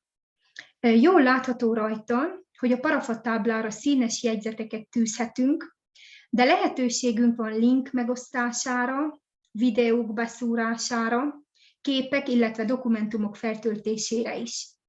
Ezek megtekintése rendkívül egyszerű, klik rá, és arra a felületre visz, amelyet diákjainkkal szeretnénk megosztani. Ezen a linken például egy keresztrejtvényt illesztettünk be, amelynek előnye abban rejlik, hogy a diák visszajelzést kap, a helyes válaszokat zölddel, a helyteleneket pedig pirossal jelzi az applikáció. A dokumentumok feltöltése opció azt is segítette, hogy ezen a táblán különböző formátumú fájlokat juttassunk el a diákokhoz. Képek feltöltése is lehetséges, melyekhez akár hozzácsatolhatunk utasításokat. Egy YouTube videó beágyazásával pedig lehetőséget teremthetünk a témával kapcsolatos dal vagy kisfilm megtekintésére is. A színes posztitekre bármit ráírhatunk, sőt az egyes jegyzetekhez határidőt is rendelhetünk a naptárnak a segítségével, így diákjainknak semmi sem kerülheti el a figyelmét. A szimultán oktatás embert próbáló feladatában is segít helytállni, ugyanis ez révén egészséges egyensúlyt tudunk felállítani a hagyományos módszerek, illetve a digitális világ hatékony eszközei között. Míg egyik osztályban Linoit táblán osztjuk ki az egy helyre gyűjtött önellenőrző feladatokat, addig a másik osztállyal a klasszikus tanítási módszereket alkalmazva dolgozunk. Mivel a diák a digitális applikációkon visszajelzést kap a megoldásairól, az ellenőrzésre nem kell annyi időt szánni. A Linoit nagyszerűsége abban is megmutatkozik, hogy tanóra közben közösen egy időben szerkeszthetünk fali újságot. Használhatjuk arra, hogy ötletelve körbejárjunk egy témát, mely során minden tanuló a saját cetlijét tűzheti fel, melyen meg is jelölheti a saját nevét. Lehetővé teszi a Linoit azt is, hogy azoknak, akik pörgősebb tempóban dolgoznak, a táblára még plusz feladatokat illesszünk, így nincs elpocsékolt idő, hogy tétlenül várják azon társaikat, akiknek hosszabb időbe telik egy-egy feladatnak a megoldása. Egy másik kedves társunk a Learning Apps, hiszen segítségével érdekessé, izgalmassá tehetjük a tanulási-tanítási folyamatot. A legpozitívabb tapasztalatunk ezzel kapcsolatban az, hogy a diákjaink ezen a felületen játékként élik meg a tanulást. Az oldal kétféleképpen szerkeszthető, vagy használható. Egyrészt regisztráció nélkül válogathatunk a meglévő tankockák közül, vagy pedig regisztrációval és belépéssel változatos feladattípusokat hozhatunk létre. Itt például Berg Judit rumini meseregényével kapcsolatban keresztrejtvényt szerkesztettünk, ezekre mi mindig időt áldozunk. Tudva azt, hogy a feladványok nem csak a gyermek térlátását, vizuális memóriáját erősítik, hanem gazdagítják a szókincsét, nagy mértékben hozzájárulnak a személyiség fejlesztéséhez, mi úgy gondoljuk, hogy megéri. Nagy előnye, hogy kitöltése közben a diák itt is feedbacket kap, segíti az önellenőrzést. Szintén a Learning Gaps szókereső vagy párosító feladatokra is lehetőséget kínál. Itt a János Vitéz szereplőit kell társítani a megadott eszközökkel a mű cselekményének az összefüggéseiben, egyszerűen egymáshoz illesztve a párokat. Önálló tanulásra, gyakorlásra, formatív értékelésre kiválóan alkalmas felület a Learning Gaps, ahol szakszerűnek látjuk, a digitális tananyagot preferáljuk a papír alapúval szemben. Kihasználjuk a tankockák ingyenes voltát, illetve azt a nagy előnyét, hogy több érzékszervi csatornát megmozgatva szöveget, színes képet, hangot is megjeleníthetünk a tankockákon belül. A Mentimeter, mint interaktív prezentációs eszköz, szintén gyakran volt alkalmazva a munkánk során. Olyankor, amikor nem egyéni véleményekre voltunk kíváncsiak, hanem egy összképre. Ehhez a tanulók egy kód segítségével csatlakoznak, és interaktívabbá válik a tevékenység, ha megkérdezzük őket, válaszokat pedig itt tolmácsolják. Ebben a feladatban például a rokonértelmű szavak kapcsán azt mértük fel, hogy ki milyen szavakkal tudja még kifejezni azt a cselekvést, hogy eszik. A szavak mérete rendkívül remekül jelez, ugyanis azok lettek a nagyobb méretűek, amelyeket a legtöbben írtak, a legkisebbek pedig, amelyet csak néhányan, vagy egy tanuló említett csupán. A Live Worksheet oldal az értékelésben volt remek társunk, és mivel időt spórolt nekünk, a helyszíni oktatásban is alkalmazzuk. Legnagyobb előnye, hogy a már meglévő feladatlapjainkat feltölthetjük a regisztráció után az oldalra. Feltöltés után szövegdobozok segítségével megoldó kulcsot is szerkeszthetünk hozzá. Tanulóinkhoz egy link segítségével juttatjuk el a digitális munkalapot.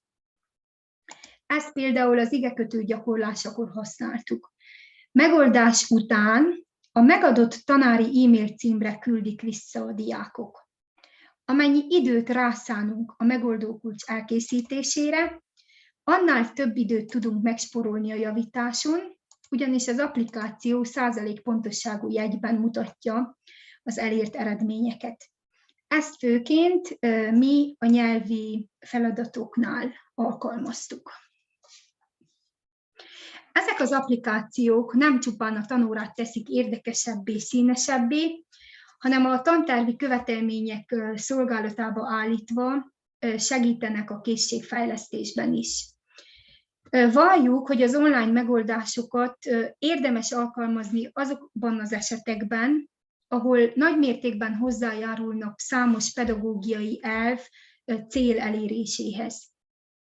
Itt tartjuk fontosnak elmondani, hogy szimultán osztályokban tanítva, ahol tanulócsoportjaink közel sem homogének, nagy segítséget nyújtanak a differenciálásban, a tehetséges tanulók támogatásában, a kooperativitás megismerésében, illetve olyan közös munkára épülő feldolgozásokban, melyek révén több kulcskompetenciát is fejleszthetünk. Célunk volt a tananyag kis részekre való lebontása, hosszú távon hatékonyan alkalmazható, felhasználható rendszerezése. Ez a Google szájton megvalósult, a használt applikációk pedig tanulócentrikus megoldást kínáltak, hisz használatukkor minden diák aktív szereplővé vált. Sikertelen és sikeres élmények egyaránt ösztönöztek a korszerű eszközök alkalmazására, attitűdváltozásra. Az út sok akadállyal van kirakva, de egyik sem leküzdhetetlen. Ezt pedig semmi sem bizonyítja jobban, mint a mi közös munkánk. Köszönjük, hogy meghallgattak. Köszönjük szépen! Thank you so much. As somebody said from the attendees, it must be wonderful to be a student in your simultaneous class. I'm not sure if it was clear for everyone. Simultaneous class means that they teach various or more age groups together. So yeah, it's challenging, I'm sure. Our next presenter will also talk about some extra challenges in teaching technologies in a certain type of school. Waldorf schools are quite familiar in our country as well. Martin Ulbrich, we are really happy to have you here. The microphone is yours. Thank you very much for attending, for presenting at our webinar. Thank you for the kind introduction. I hope all you can hear me. Well, I'm a rather new teacher in a Waldorf school in Austria. I taught a little on university level and then worked self-employed as software engineer, which I still do from the school. And I'm teaching mathematics and science in the secondary level. And I want to talk a bit about the digital technology at our Waldorf school in Graz, and then focus it on GeoGebra. At first, I want to give you a brief introduction about Waldorf education, and then technologization that happened due to the pandemic situation, and my personal approach with this, and then I want to switch to GeoGebra. So many of you are familiar with Waldorf schools. So Rudolf Steiner founded the first Waldorf school in the beginning of the last century. The Waldorf Astoria company wanted a school for their workforce, and Rudolf Steiner founded this first comprehensive school, including all genders, all abilities, and all social classes. In comparison to public schools in Austria, in the Waldorf school we teach in epochs, which means that we have a main session in the morning, which lasts 1.25 hours, and during this epoch a single topic is taught. And this epoch takes 1 week to up to 4 weeks, depending on the topic. So, for example, currently I'm teaching in the 11th grade vector algebra, mathematics. This week and next week they will have, I think, geography in this main session. After this main session, it's a pretty similar schedule to other schools. Now, social integrity in the class is valued higher than the internal academic performance. So this means if a student performs poorly in a subject, the student does not have to repeat the class, but will stay in the class. For sure, the student is required to relearn the topic, but usually after 1 year or so, this phase of laziness is usually overcome, and the student is able to follow the class again. So the qualitative grading of the student is done verbally rather than quantitative grading, test based. So we try to look at the progress of the student rather than single performances, and this is especially difficult then in this online situation. Another aspect is that we have a broad spectrum of topics which are taught at the Waldorf school. But on the downside, this means we have a little less time for mathematics and sciences as well. But on the plus side, the students learn forging, carpentry, have loads of arts, there are also loads of projects. I'm happy to work with the students in a geodetic project in the field doing trigonometry on a mountainside. It's really interesting. So the technological situation in our school is a bit difficult. For sure, the school is a mobile-free zone, so no mobile phones are allowed to be used in the school. But there is a bit of a lack of computer skills on the teacher side and on the student side as well. And I'm trying to start or intensify our media program there.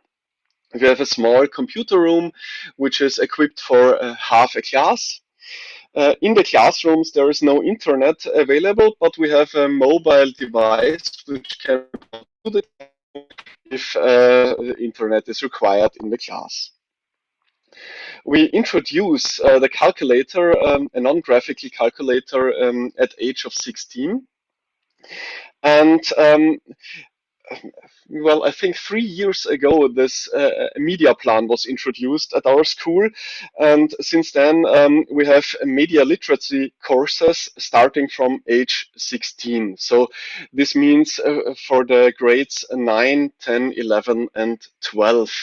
But it's kept rather short. So we can talk a little about social media platforms, about privacy issues, and especially focusing in grades 11 and 12 in a bit of how to use Office and other tools.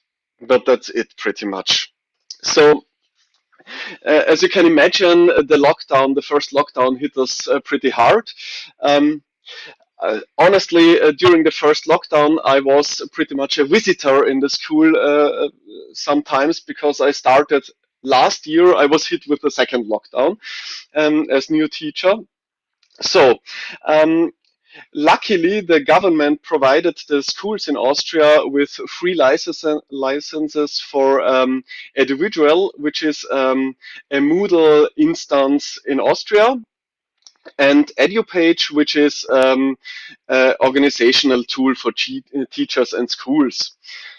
And we used Zoom to get into contact with the students at home. But every teacher pretty much used their own way to communicate with the students. This meant there were emails, there were WhatsApp, some used YouTube and Eduvidual. So this was difficult for the students. Practically the students hated it. It was tedious for them. So for the second lockdown, we tried to focus to a common strategy and used Eduvidual, so Moodle, for the communication and interaction with the students. During the lockdowns, we tried to stay at the similar schedule as before. So the schedule just changed, adapted a bit. The remote sessions were shortened a bit because because of the concentration, and the remote sessions were progressed faster than the in-persona sessions. A huge difference was the test and grading situation, since we tried to comment the progress of the students, and this was not so easy in this distance situation. So many switched to project-based learning, especially the handicrafts, where the students got raw materials, got some YouTube videos, and after a while they should present their projects back to the teachers. Others used Eduvidual for workload-based interaction, so that the students could get some inputs and then pass the results back to the teachers via Eduvidual. And some of our teachers used a kind of a loophole. Private meetings were allowed in person to person or even small group basis. So some managed to meet the students and had there some private discussions, some test scenarios, and tried to evaluate the progress of the students there. So in the second lockdown, when I started teaching, I was hit hard by some privacy issues. In Austria, privacy is held rather high, and legally, teachers were not allowed to ask the students to turn on their cameras. And during the second lockdown, this got known to the students as well. And in the second lockdown, I started an epoch with a complete new class, which recently, shortly before my epoch, got aware of this legal issue. So they didn't turn on the cameras. During the first week, I just talked to a black void, and the students did not interact with me. And I tried to think about ways to get into contact with the students. So in the second week, they had to prepare presentations. They had to present their homeworks and their exercises during the classes to each other. So that was a step toward a bit more interaction in the classroom, in the virtual classroom, but I was still not happy about it. And luckily, with mathematics, Moodle provides several advanced tools. So in the third week, I was able to use personalized exercises for each student. You can see in the right-hand side here a trigonometry example. So you can use parametric formulas, and every time a student clicks on this exercise, those values change, and also the questions can change dynamically. So in the third week, the students were presented with personalized exercises, and now they had to interact more intensely. So aside from my direct communication via Zoom, they had side channels like they used other communication tools within the classroom aside from my Zoom meeting. So they discussed with each other the topics, but since everybody had different exercises, they were now forced to interact with me and try to get explanations from me. So this was a huge step to increase the interactivity. And also with the trigonometry, there starts my first part with GeoGebra, because in the 10th grade, where we start with trigonometry at this level, I used GeoGebra to present different ways of trigonometric functions and how they interact with each other. So after this second lockdown, we were faced with some kind of hybrid situation. Well, hybrid teaching here is not the correct term, I guess, because it's also used for a bit different approach. But in my case, this meant that we had a split classroom situation. Every school was allowed to treat this in their own way, but only half of the class was allowed to participate in a person-on-person situation in the classroom, while the other half has to be taught remotely. So in the first week, I tried to combine this.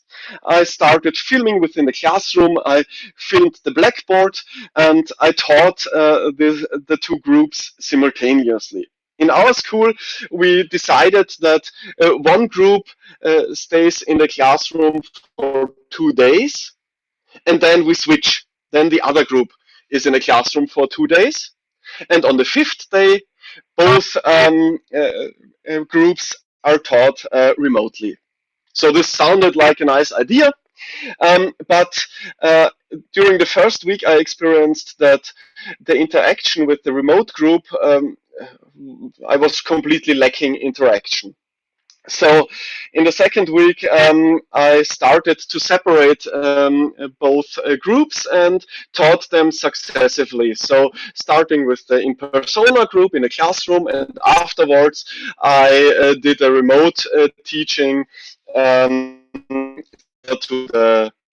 the complete lockdown situation. Now, a different difficulty arose there.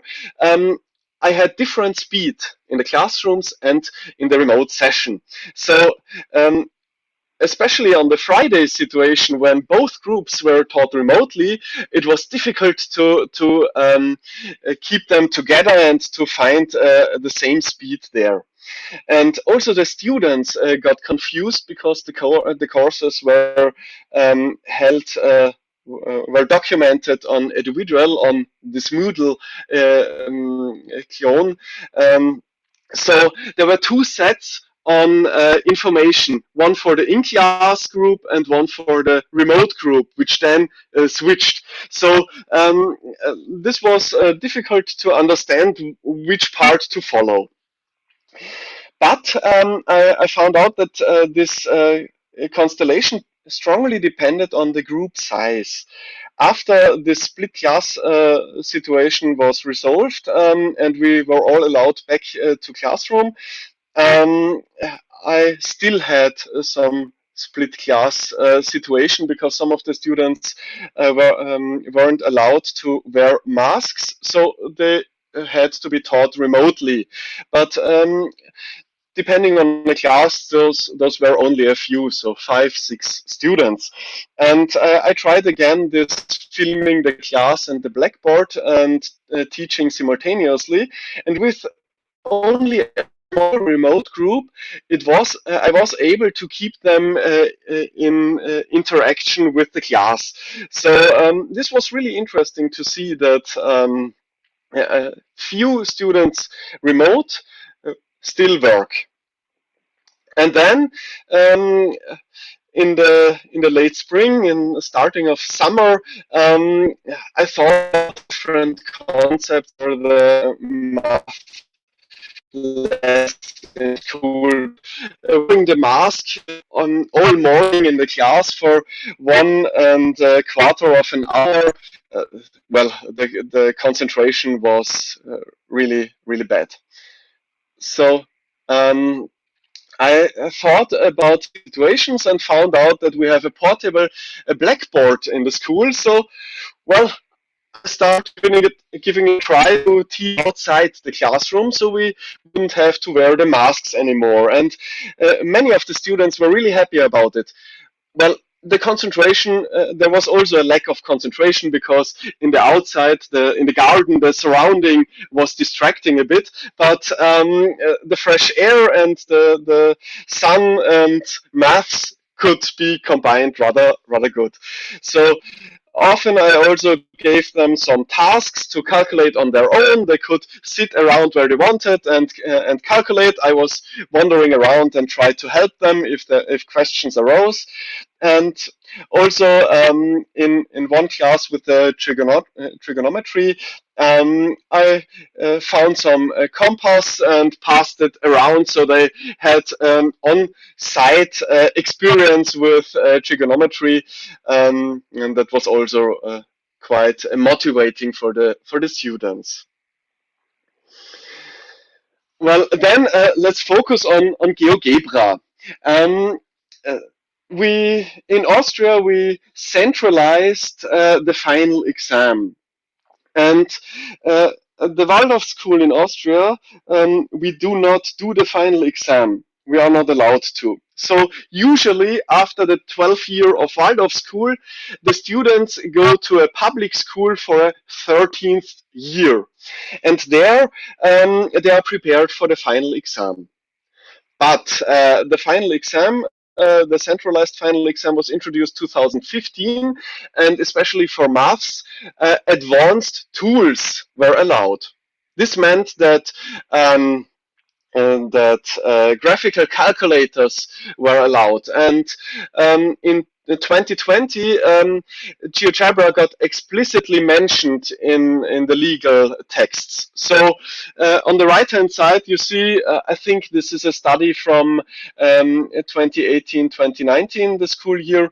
Around 60% of schools used GeoGebra for the final exams. Only 40% used graphical calculators. And in these studies, they found out that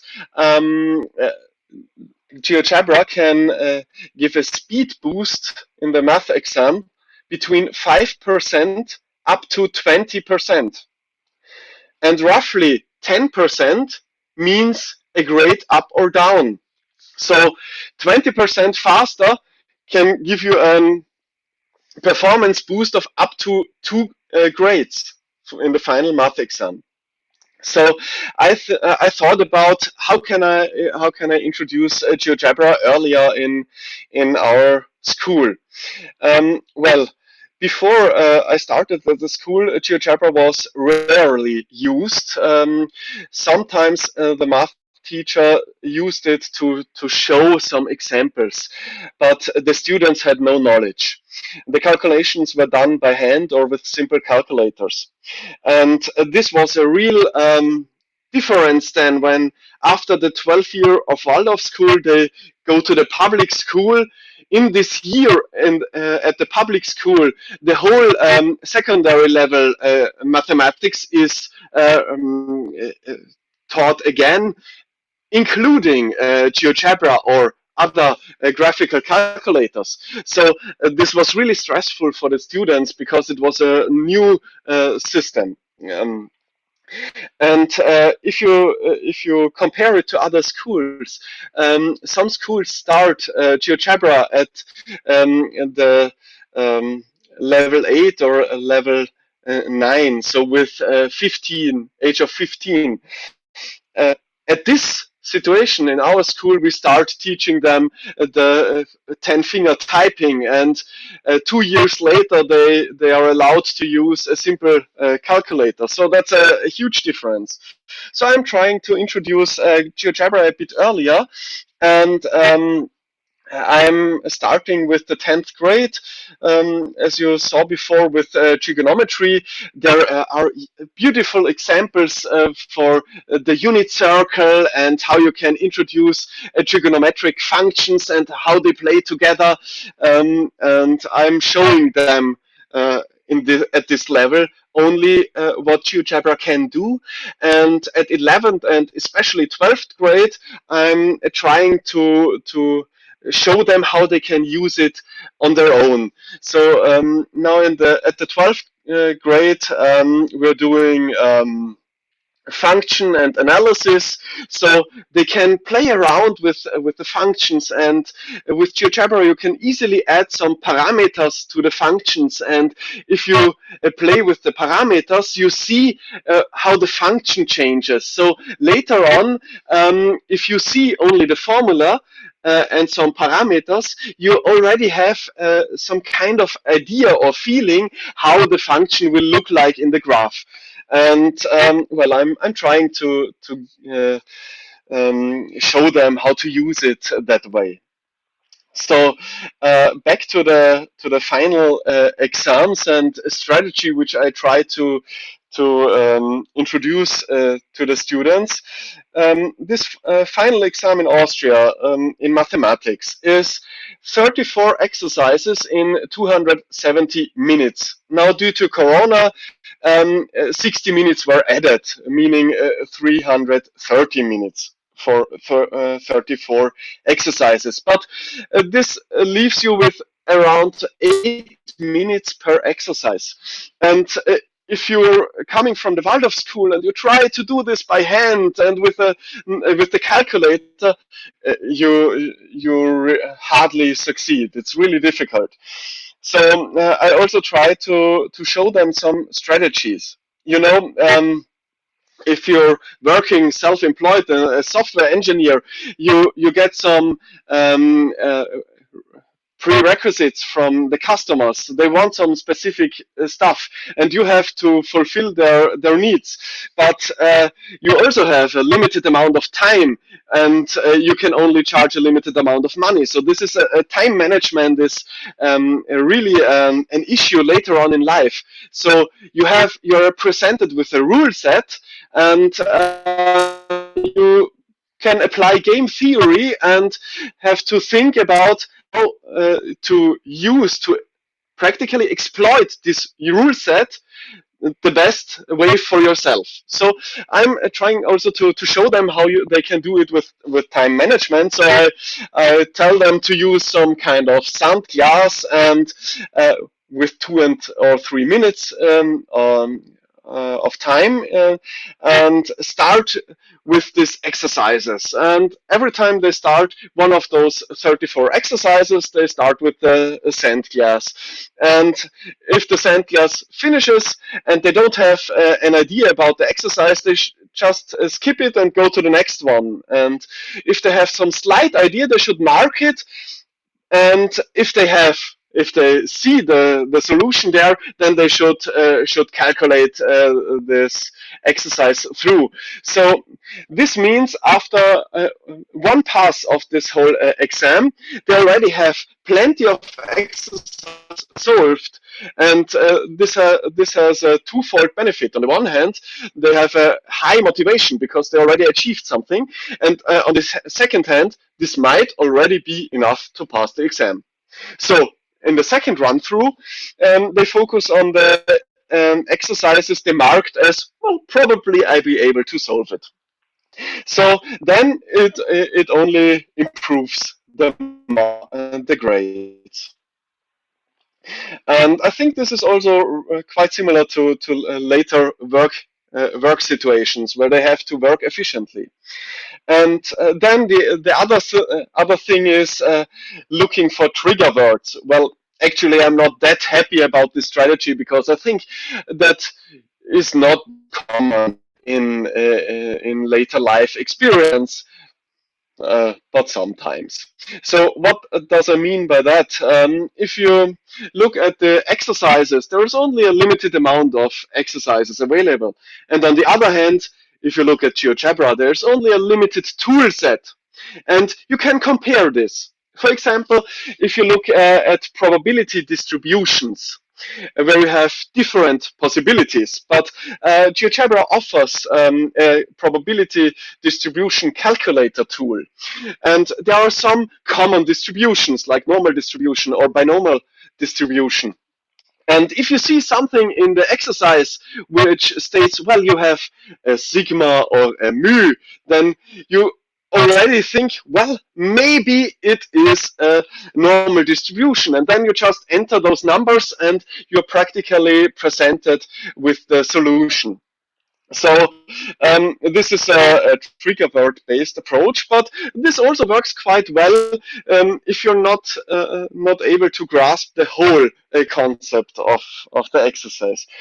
But well, it's a bit exploiting the rule set. So you see here, GeoGebra can bring a huge benefit, especially in mathematics, because you can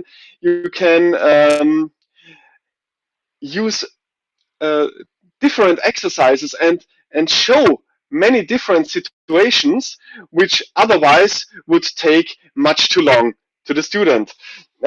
So they can get a feeling for math and ideas which they otherwise would not get. Well, and that's already the end of my talk. So our Waldorf school is also part of Erasmus projects. So if you want to visit or exchange with our school, there should be possibilities. Just get in contact, and I will contact the person which is which uses the Erasmus projects or knows about the Erasmus projects, so we can get into contact. And well, if you have some questions, feel free to ask. to ask. Otherwise, thank you very much for your attention. Thank you so much. Thank you, Martin. You see, we sometimes say that we have technology unfriendly schools here because the schools, not all the schools have the proper equipment, but then technology unfriendly schools exist in other parts of the world, and teachers can do everything. They can manage it. Good.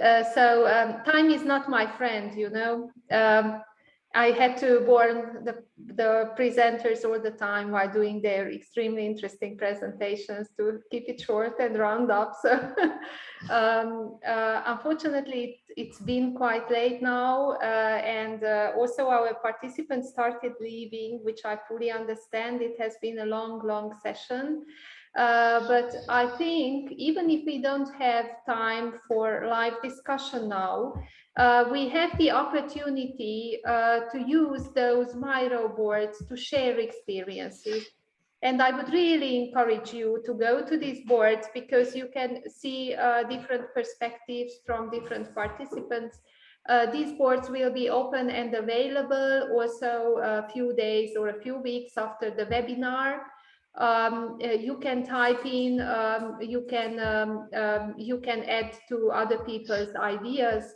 I really hope that you will find it useful. As for the present moment, I have to thank our partners in organization. Alpar, I will give the floor immediately to you as well to say goodbye to people. I would like to say a heartfelt thank to all the panelists. You are great, courageous, brave teachers. Please keep it just like this. I'm sure your students are also thankful to you, and they will remember you, what they got from you all their lives. Thank you for being here. Also, thank you for all the attendees, all the participants. It has been a great experience, and we are looking forward to meeting you again in February at our next webinar. Alpar, please, last few words. Thank you. Last but not least, thank you, Csilla. On the behalf of our consortium and our institution, Harghita Teacher Training Center, I also thank everybody for participation. I thank all our presenters for the valued presentations and all the sharing of their very important and useful experiences. I think that we exit these Zoom application much more richer than we accessed it and we entered.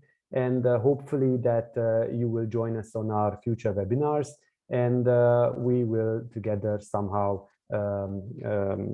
manage to become more fluent, as Janika said, in all kind of hybrid and online education.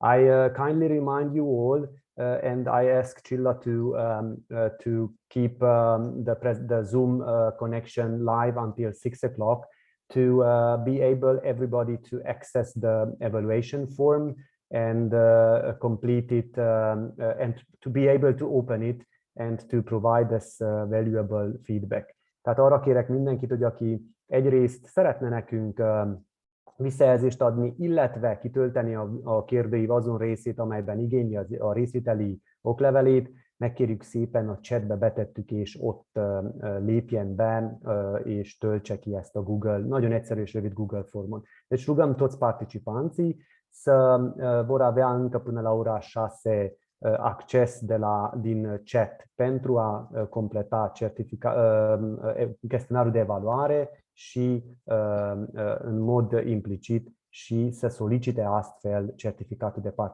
participare. Köszönöm szépen, vă mulțumesc. Thank you for everybody. Okay, so you don't have to be worried about not being able to access or fill in the evaluation form, because tomorrow, by this time, you will get an email with an information pack, including all the presentations you heard today, the video recording of this webinar, and also a link to the feedback form, which we kindly ask you to complete. Thank you so much. Thank you for attending. Thank you, everybody. Have a good evening. Goodbye.